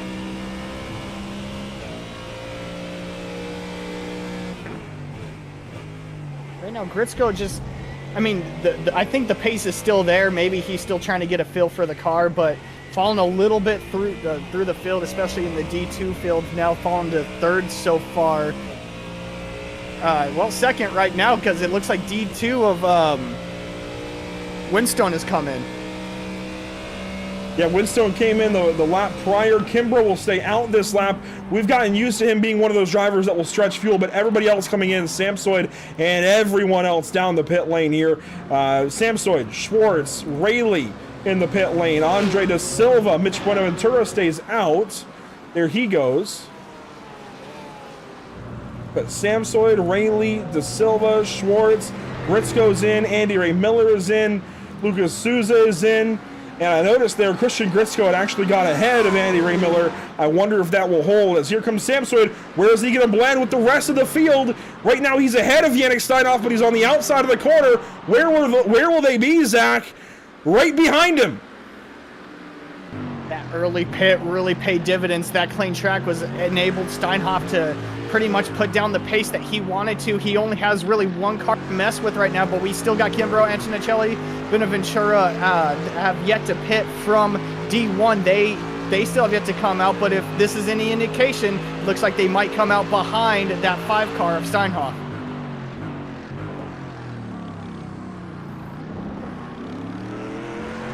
So 3 D1 drivers stay out. They are at the top end of the field. Kimbrough, Antonicelli, and Buenaventura. The rest here have all pitted. Everybody else has pitted, aside from maybe Dean Kerr at the top end of division number 2. He has yet to pit. He pitted 11 laps ago for some repairs, so he's still got to pit for fuel. And maybe Dominic Turcotte and Robert Guadagnoli. Otherwise, everybody has pitted. So we await Scott Kimbrough in the pit lane. I would imagine, Zach, he should pit this time by. So watch for him to hit the pit lane. And yeah, he's nip and tuck down on the inside. He is coming in. It's going to be interesting to see how they filter out versus everybody that has already come in. We've already kind of documented Steinhoff able to jump up a bunch of positions, was P6 before all those stops did happen. Ulrich was P9, I believe, still behind Steinhoff, but was able to jump up a couple positions. Bonaventura here coming down pit road. So now we're going to see where these cars come out in relative to Samsoid, Steinhoff, Ulrich, all those guys that have already pit. There's Kimbrough in the pit lane. Watch for these cars to come by. Wait for Samsoid. He should be in frame here soon. Kimbrough, a little bit of an under-fueling strategy. 11.55 seconds. That's a bit shorter than a lot of the field has taken so far. Here we go. Here comes Samsoid. Kimbrough is going to have the lead. And that's one of the advantages to the long pit. As we see Samsoid there go off out of turn 1, but that's the advantage of going long. You don't have to take as much fuel.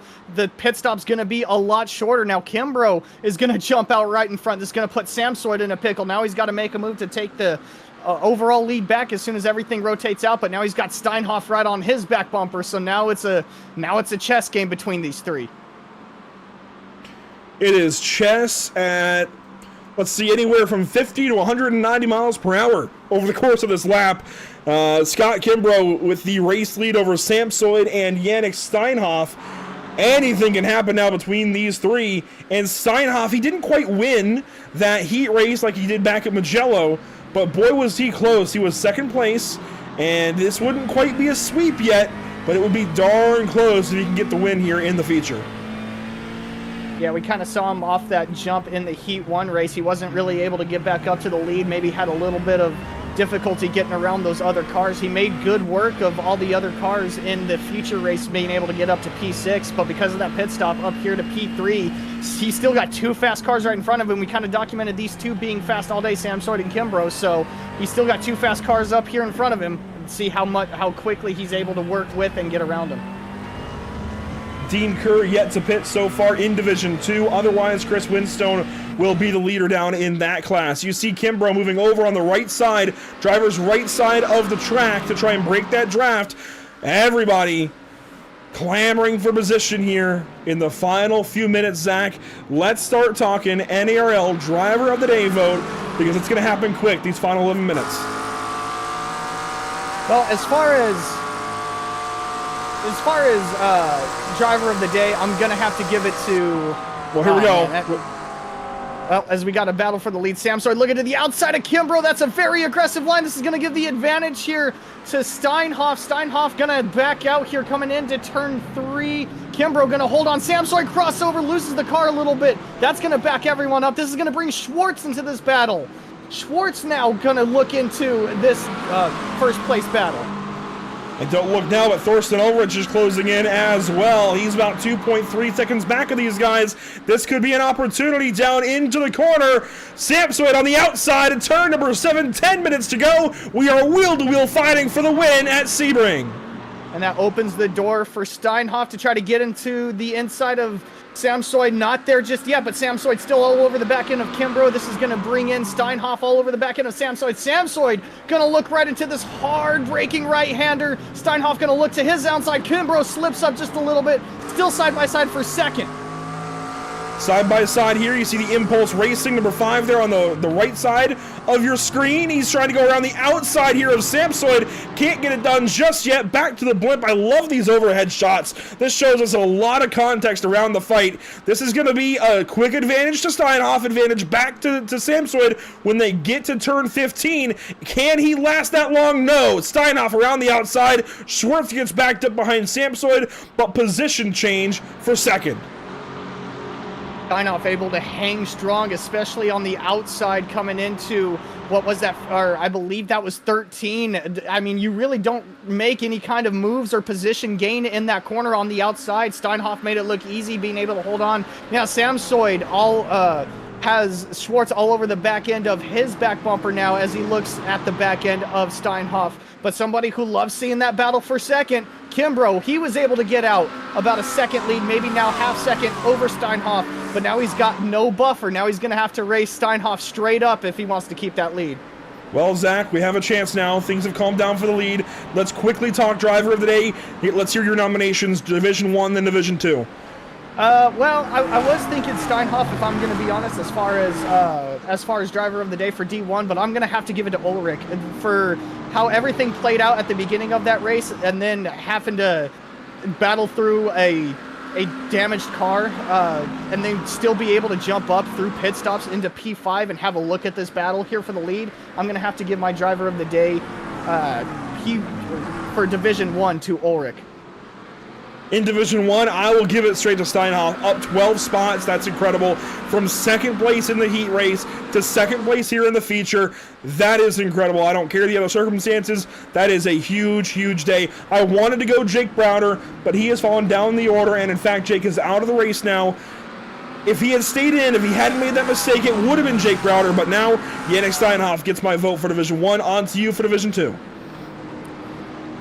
Well, I was kind of looking through it, and I thought I had my pick. He's kind of slipped down the order a little bit. As far as Division 2, I can't look any further than the leader of Division 2, Chris Winstone, obviously winning the heat race, but because of the invert, Grisco was able to jump in front of him. He didn't really falter. He didn't really panic. He was able to jump back in front of Division 2. Division 1, everything still kind of single filed out as far as the top three. Steinhoff hasn't made too much of a ground. He is within half a second of Kimbrough, but Kimbrough still holding strong. Samsoid still within a second as well behind Kimbrough. Still kind of close to Steinhoff should anything happen. Schwartz, Ulrich, 4th and 5th outside of a second. Outside of 2 seconds for Ulrich, outside of a second for David Schwartz. So these guys right now kind of playing a little bit of cat and mouse, but we are almost within that last 2 minute. We are within that last 2 minute mark right now. Kimbrough holding strong over Steinhoff if he makes any kind of charge.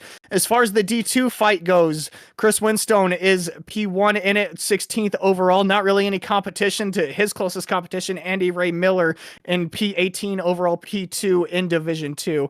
Right now, it looks like the closest battle is going to be for 14th and 15th of Ricardo Delgado and Lucas Souza, who are pretty much within half a second of each other. They're not really on top of each other, but that's the closest battle as of right now.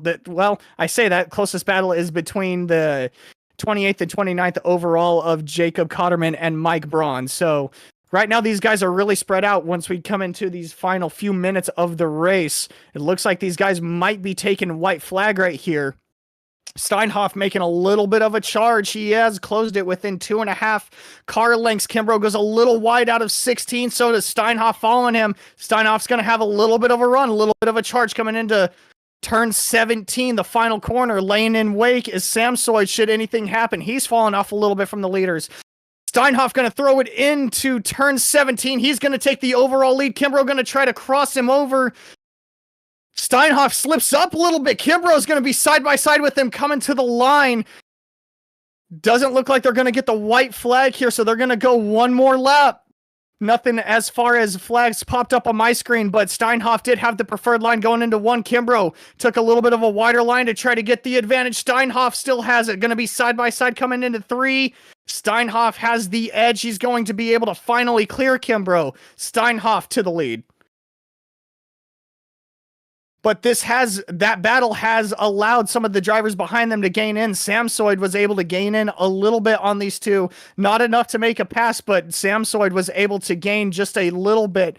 Kimbrough now kind of in wake of Samsoid behind him. Schwartz has been able to close in on Samsoid. So this battle is nowhere near done as far as the top 2, top 3, top 4, really. Ulrich still also kind of laying in wake behind him. Still about a second behind Schwartz and about 2.5 behind the leader. So these guys still relatively close, all within under a blanket, maybe within half a second of each other. Steinhoff not really able to run away from Kimbrough. Kimbrough is holding strong in front of Samsoid. Samsoid holding strong in front of Schwartz right now, coming through turns 13.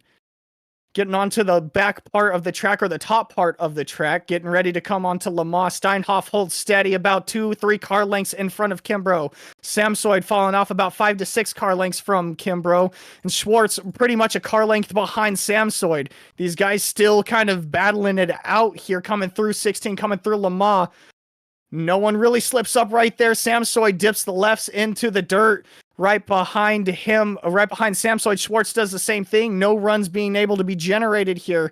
The only run really generated here by Schwartz, maybe a little bit too late, not able to get into any kind of close relative to Samsoid.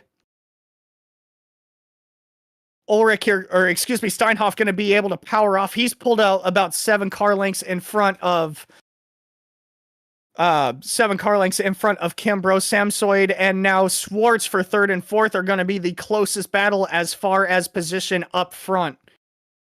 Take a look back, 7th, 8th, and 9th. Thomas Rayleigh, Andre De Silva, Hector Alvarez right on top of each other, 7th, 8th, and 9th. Silva right behind Rayleigh, going to be about a car length behind him, not able to make a move. These guys are pretty much under a blanket.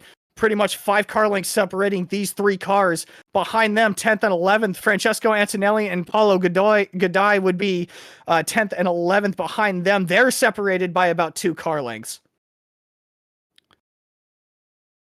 And that's going to be about your closest battles on track. Closest battle for position-wise in D2 is going to be...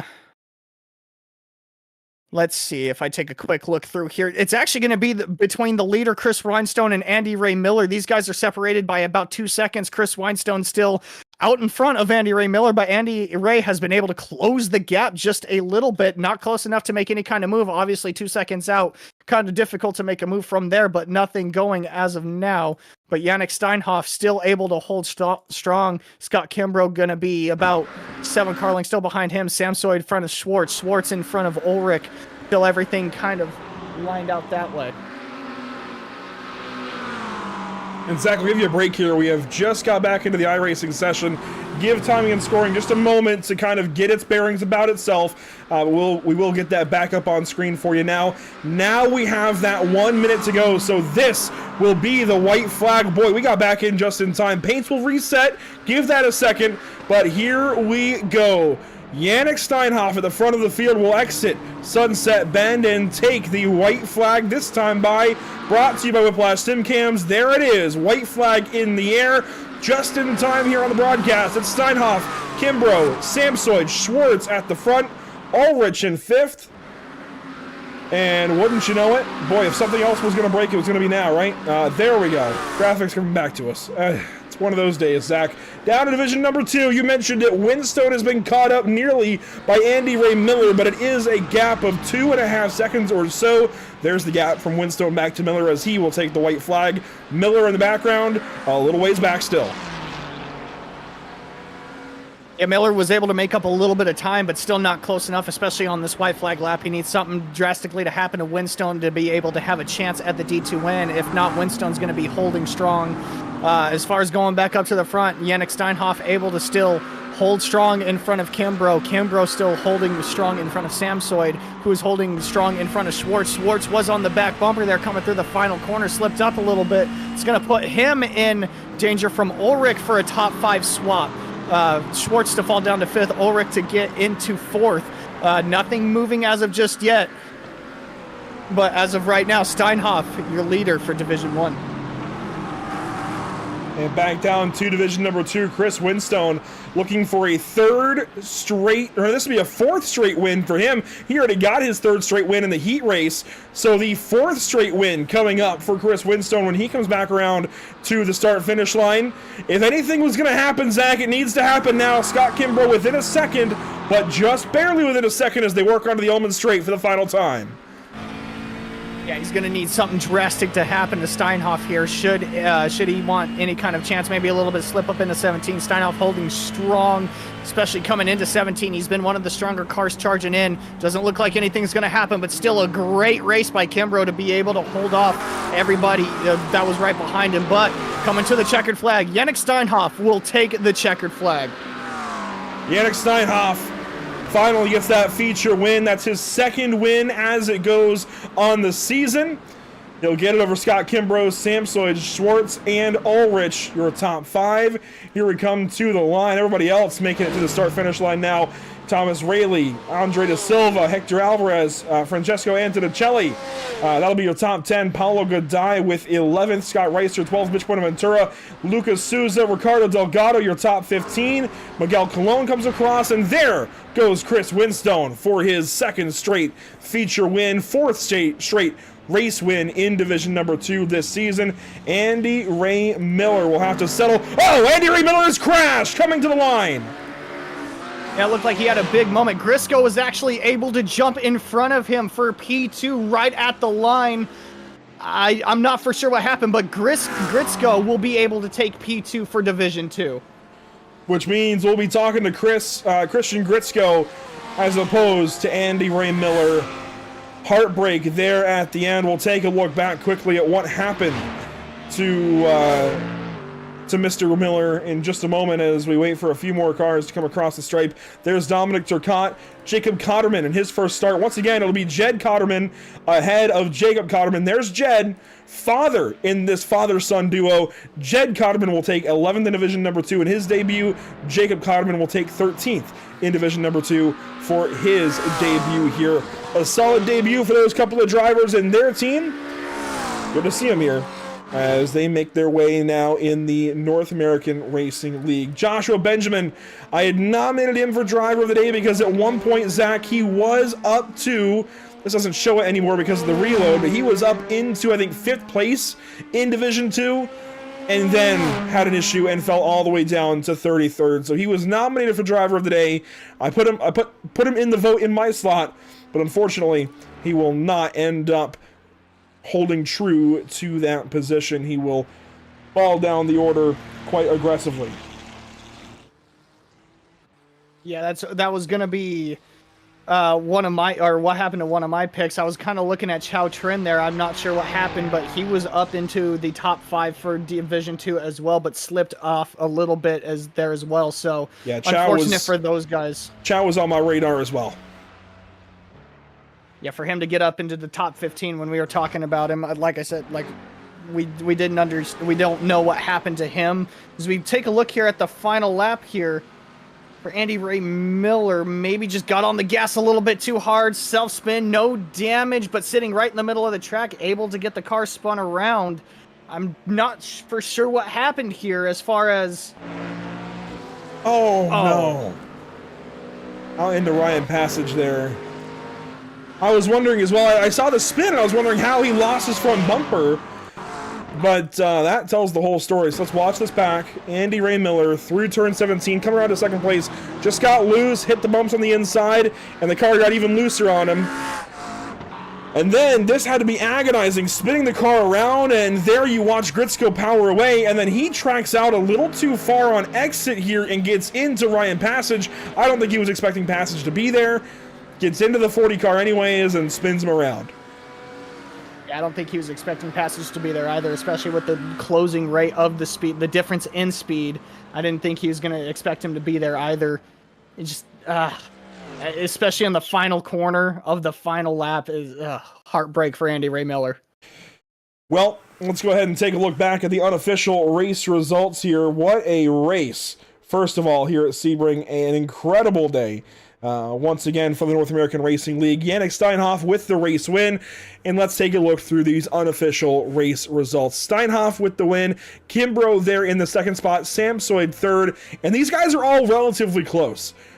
I really like this format for a lot of reasons. We're still seeing Steinhoff kind of take the show, but it's a whole lot closer. And any one little thing can go wrong. Somebody can kick a pebble, and it's going to change the whole layout of how these guys finish. I mean, we saw Ulrich be held up by that damage earlier, thanks to his team, or I'm guessing team in the YouTube chat for keying us onto that. Because this format, yes, again, Steinhoff, Ulrich, they're still going to, I think, shine in these races. But dude, this is so much closer than it has been with Steinhoff and Ulrich joining, and others like Jankowski being right with them. I mean, this is a 1 second margin where it used to be seconds and whatnot in a straight up race format. So I know it's maybe a little bit less organic to the racing purist, Zach, especially the sports car racing purist. But I really do enjoy this. This mixes things up so much more. It gives you more tools if you are a Scott Kimbrough, if you are a Sam Sweat, a David Schwartz, maybe just need a little bit more to try and get up there and fight for a win. This gives you those opportunities. This is a great look at just the top 10 here. Tomek Jankowski there in 6th, Thomas Rayleigh 7th, Hector Alvarez, Andre Da Silva, and Francesco Antonicelli, your top 10. And what a recovery, by the way. I love that we have driver of the day. I hate that we have driver of the day. I love it because we get to highlight drivers. I hate it because we can only highlight so many, right? Because Antonicelli had that penalty and he started south of 20th in this feature race, Zach. He climbs up to 10th at the end of it. So another driver that we easily could have given a nomination to. And I'll parallel with you as far as how the new format has come into play. We've seen a lot of drivers be able to really it is able to showcase everybody's talent as far as when you get up front, what happens when you're in the middle of the pack. You know, you've got to race so differently when you're up front versus when you're in the middle of the pack. So this puts pretty like everybody's talent on display. So I will parallel with you as far as that goes. But going through 11th through 12th, Paulo Godoy will be 11th, or 11th through 20th, excuse me. Paulo Godoy will be 11th. Scott Rister will be 12th. Mitch Benaventura will be P13. Ricardo Delgado 14th. Miguel Colon will be 15th. P1 in D2, 16th overall. Chris Winstone will be 16th. Johan Flamen will be 17th. Lucas Souza 18th. Christian Gritzko will be 19th, rounding out your top 20 in P3 of Division 2, Ryan Passage. And finishing 21st position, you'll have Kevin Peak in that 101. Armando Aarons down in 22nd. Andy Ray Miller, what can be said about that effort?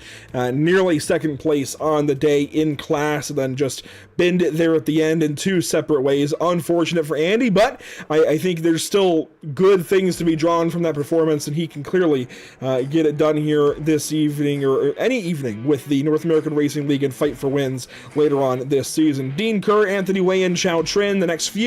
Chao Trin ends up 9th overall, or not overall, 9th in class. That's still a big day. I don't want to understate the day for Chao. I know he fought to the nail to get through the field. Did a great job of it. Just unfortunately slightly missed the mark of what we were looking for driver of the day. I know I ended up nominating Joshua Benjamin. My out on that is because that was when everything happened with the iRacing crashing, so I just went ahead and put the vote up because I had him prepared there, and then I saw him fall down, and then I saw iRacing crash, so I wasn't sure where he was. I just sent the vote as it was. But Mike Braun, Scott Angelo, Jed Cotterman, and Dominic Turcotte, the rest of your top 30. Jacob Cotterman will be 31st. Robert Gadagnoli will be 32nd. Joshua Benjamin 33rd. Manuel Sandoval will be 34th. Alex DeMarco 35th. Billy Bowerman 36th. Jake Browder 37th. 38th will go to Mark D. Reynolds, and rounding out your field will be Craig Jensen with his, I believe we documented, I believe you were talking about it, and he was in chat with his headset issues, so he had to bow out early from the race. Yannick Steinhoff not available for interview, it sounds like, so we will bump down and get, in this case, we'll get third place first. This will be Sam Soyd, who, honestly, Zach, I felt like had a great chance to win this race, but what came unraveled for you, Sam Soyd? What took you from first to third, in your own words? No pit stop prep. I focused on quali and race and didn't really think. I just thought I could just trust my instincts with the pit entry and the fuel, and I was just a small heartbeat back on both the entry and how much fuel I took to fight. I didn't have the draft the first part of the race, and just a slight miscalculation really, but to be honest, I'm not beating myself up. I think even if I'd have nailed the fuel, Scott and Yannick had the pace, but yeah, tough out there. Very tough, and this new race format has completely, I feel like, reinvigorated, there we go, and re-energized and completely mixed up this entire field. Because when I pulled up the results screen on the broadcast, the first thing I noticed was how much tighter everybody is in the top 5. You've been here for a few seasons now, running with these guys regularly. What is your take so far on this new race format? Yeah, no, it's really good. It gives you a shot. Like, my first race didn't go to plan. I got caught in an incident, so it gives me the opportunity to fight in the second. I mean, the cream always rises to the top, so you know it's not... Reverse 15 is fine, but no, I really enjoyed it, especially the feature race having a pit stop. It gives you that opportunity to go racing rather than just a fuel-saving race. When you race in your qualifying position, it's a fuel-saving race because the boys in front of you are faster and the ones behind are maybe a pinch slower. But yeah, this really shakes up the dynamic. I enjoyed it a lot. And I was theorizing as well at the start of the broadcast about that bump up to 45% from 35% fuel load, maybe allowing you guys to just straight up race a little more. Do you feel like that is true, or are you guys still fuel saving a little bit? What's going on there? Yeah, I mean, you've got to fuel safe, right? It doesn't matter what the literage is. You do not want to be in the pit stop longer than the other guys. I didn't have the draft, so I was fuel saving even into T1. That's why I was surprised I got the lead. So yeah, I was fuel saving, but I think that's just part and parcel of it. When there's talent like this in the league, you can't get caught with your pants down and not be fuel saving. So I don't think there's a way around that, but that's just racing and GTs. The draft isn't the super strong. Fuel saving is just a part of it, but it wasn't ruining. Like it wasn't the fuel saving level where we're not fighting. It's just regular fuel saving. Fair enough. Thanks so much for your time, David, and congratulations on the top 3. Cheers, Andrew. Thank you.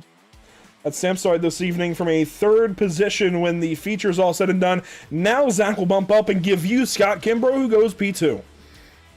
Well, we were talking about Scott Kimbrough throughout the race, especially right there towards the end, going to come up 1 spot short of that checkered that P1 spot, taking the checkered flag. So, Scott, I did kind of want to ask you a little bit on that pit stop there. We were kind of talking about it with all the drivers coming in early, jumping up a couple positions. You were actually able to come in, take your stop, and be able to jump positions as well, put yourself in P1 there after the stop. We kind of also documented you going long versus everybody else. Was that more so just a kind of reaction to what everybody else was doing, or is that something that you kind of had in plan as the race began?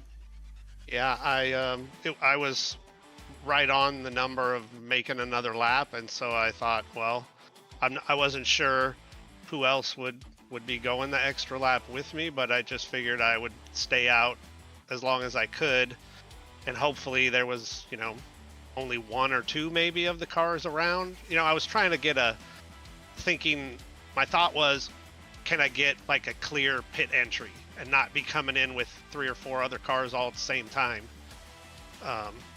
So it worked out. I was able to save quite a bit of fuel before I got into 2nd place, when we were in, I don't know how many cars there were, 5 or 6 of us kind of all in a row. I was saving a lot of fuel at that time. So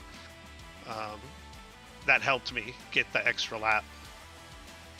Yeah, that was kind of our thought process too, with being able to be behind people, save a little bit of fuel, and be able to go longer, take less fuel, and be able to jump up some spots. But we were also kind of talking about it, and I'm gonna steal a question from Andrew that he just gave Samsoid, and I'm gonna kind of lay it on you. You finished you finished 9th in the first heat, which is going to start you 7th in the feature, able to drive up to 1st, ultimately finishing 2nd.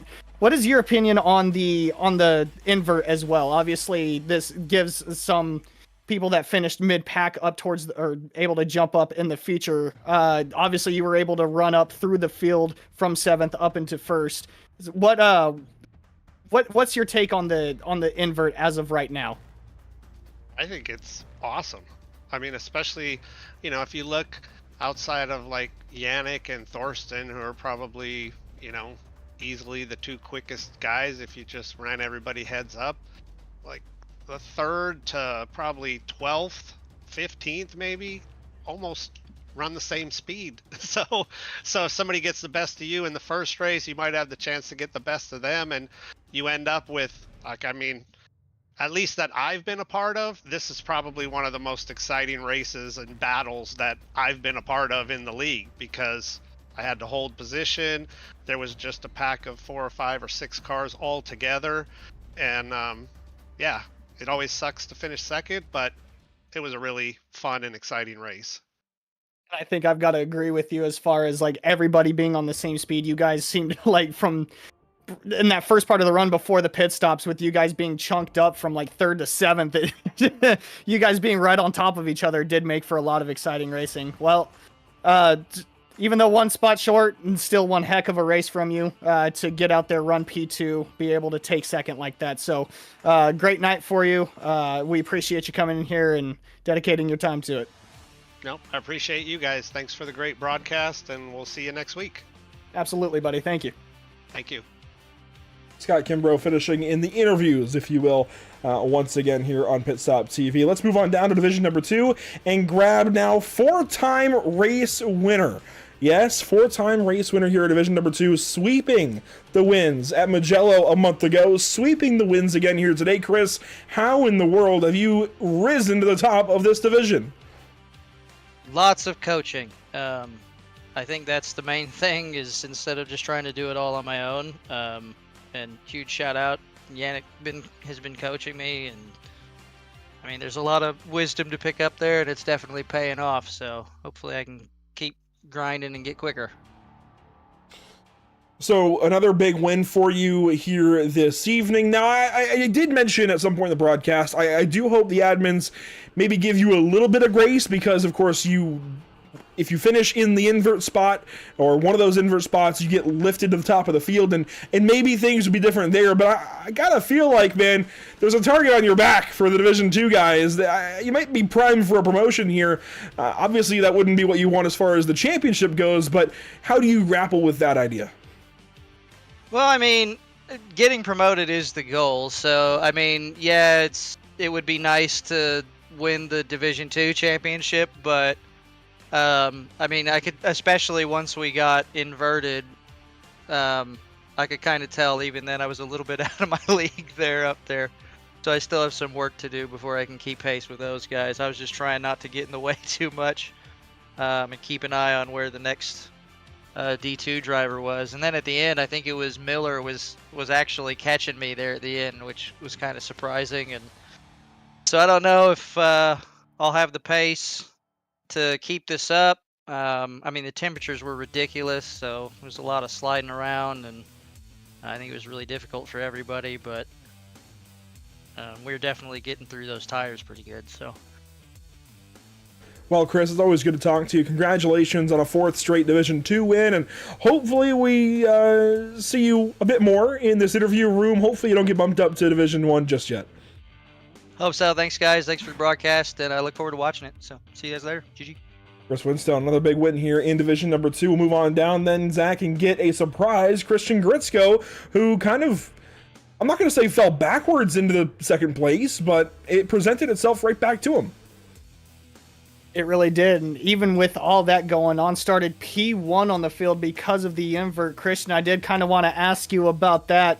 With a bunch of hungry D1 guys behind you, you're going to be starting P1, albeit a little bit of off-track excursion coming out of turn 1.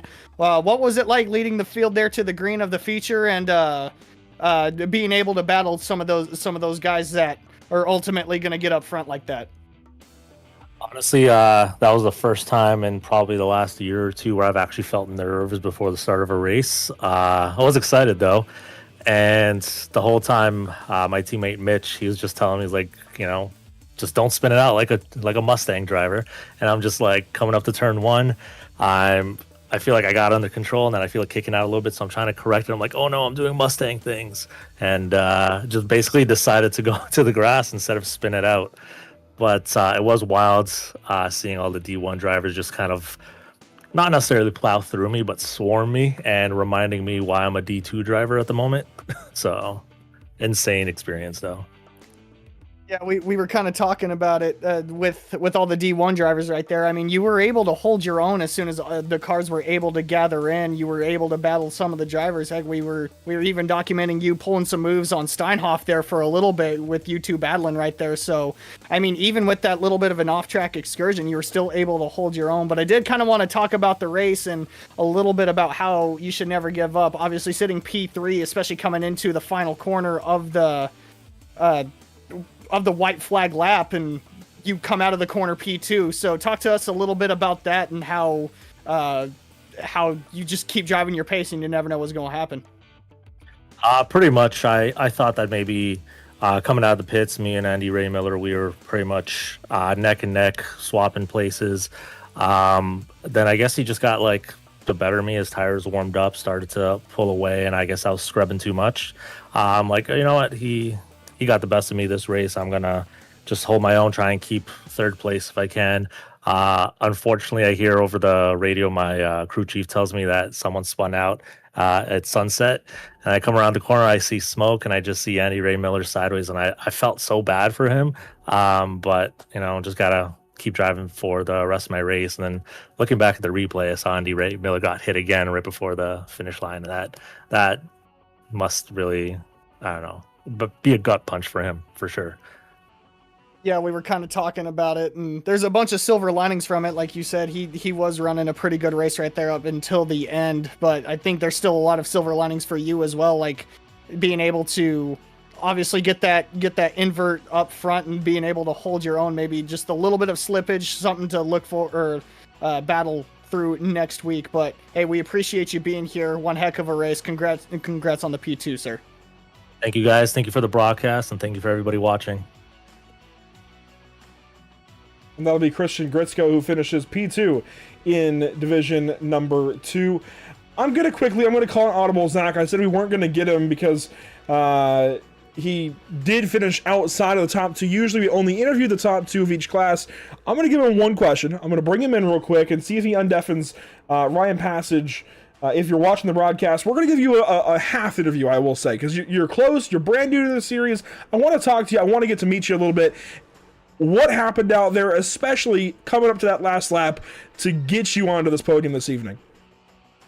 Well, the whole time I was just really kind of, race as clean as possible. It was unfortunate. It came around that last turn, and, I was trying to get by him, and he just kind of shut the door on me. So if I would have gone on the inside, I would have easily passed him. He was pretty slow and basically kind of stopped at that corner. So. Well, it was a big opportunity for you as you got clipped there right at the end. We're seeing it on the broadcast now. Boom! Got you right there in the right rear. Glad you're able to drive through to a third place. And I guess moving forward, as we go on this season, we see more of your name. What's one thing we should know about you as a sim racer? I've been doing it for a long time, since 2015. I'm getting faster and faster, putting more time in, and I mainly race in VR, so it's the only way I do it. Well, Ryan, it's good to meet you here this evening. Congratulations on a solid effort. Nearly that second spot. Maybe next week you'll be up there, and hopefully we're talking again soon. Yeah, I appreciate it, guys. Have a good day. That's Ryan Passage with a third place in Division 2. And, when guys are that enthusiastic, Zach, and wanting to get an interview, to wait out in the interview booth the entire time, I try to give them that opportunity because clearly these guys are devoted. They want to get their story out there a little bit, and I want to give them the opportunity. So congratulations to Ryan Passage there. As we close things down for this broadcast, Zach, as we look ahead on the next few races, what race out of, say, the next 3, since that's half of what's left, what race out of the next 3 are you looking the most forward to?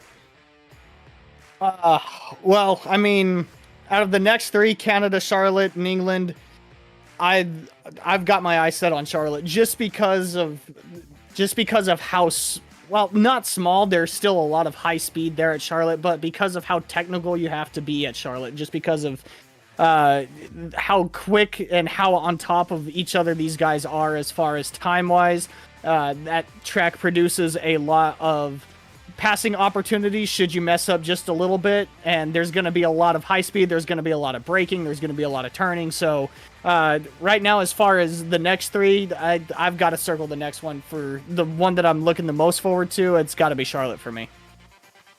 I don't disagree. I will also take Charlotte in that one.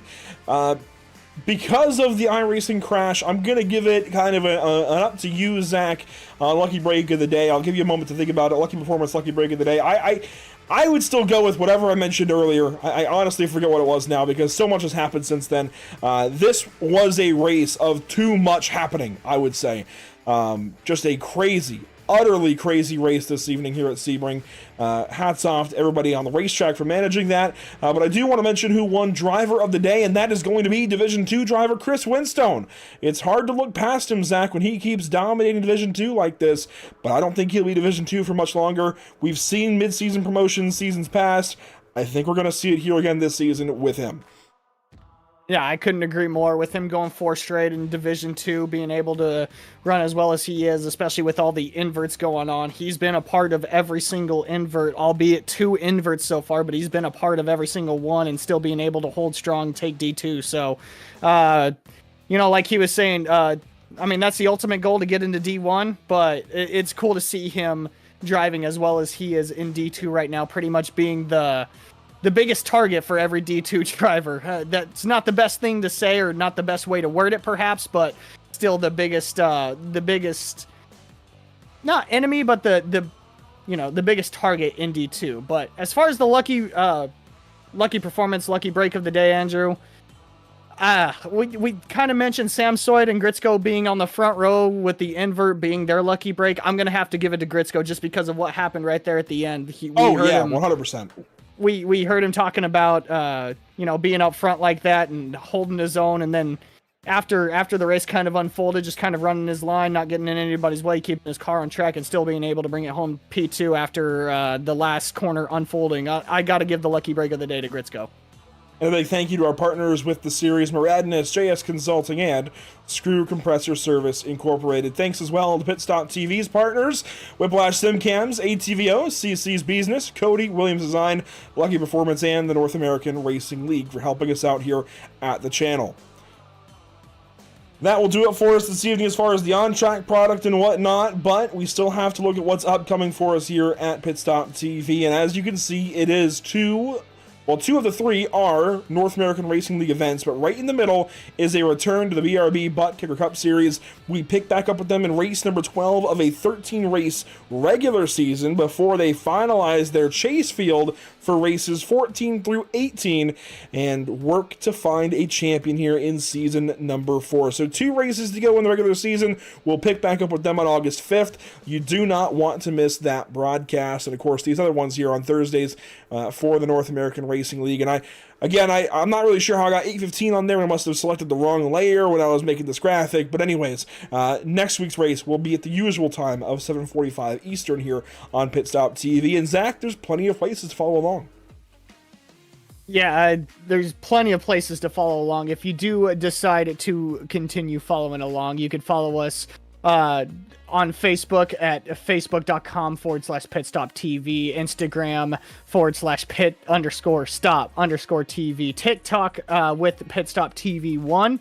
We'll be posting more there as we go along. Twitch.tv /pit_stop_TV, YouTube. Obviously, if you're watching us here on YouTube, this is the place to be, pitstoptv1, and you can also follow us on X at x.com/pitstoptv_.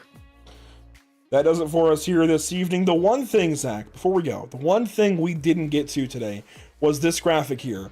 The Cody Williams Design race weather graphic, and boy, I'm ashamed. I can't believe we didn't get to it, because look at that track temp, 134 degrees here in the sim. Boy, I wish we had gotten to that sooner. Clear skies will do that to you. Absolutely clear skies. Ambient temp of nearly 90. 134 degree track temp. I'll try to make a better point of checking that out at Canada next week. Until then, thanks so much for watching. We'll see you all next time here at Pit Stop TV.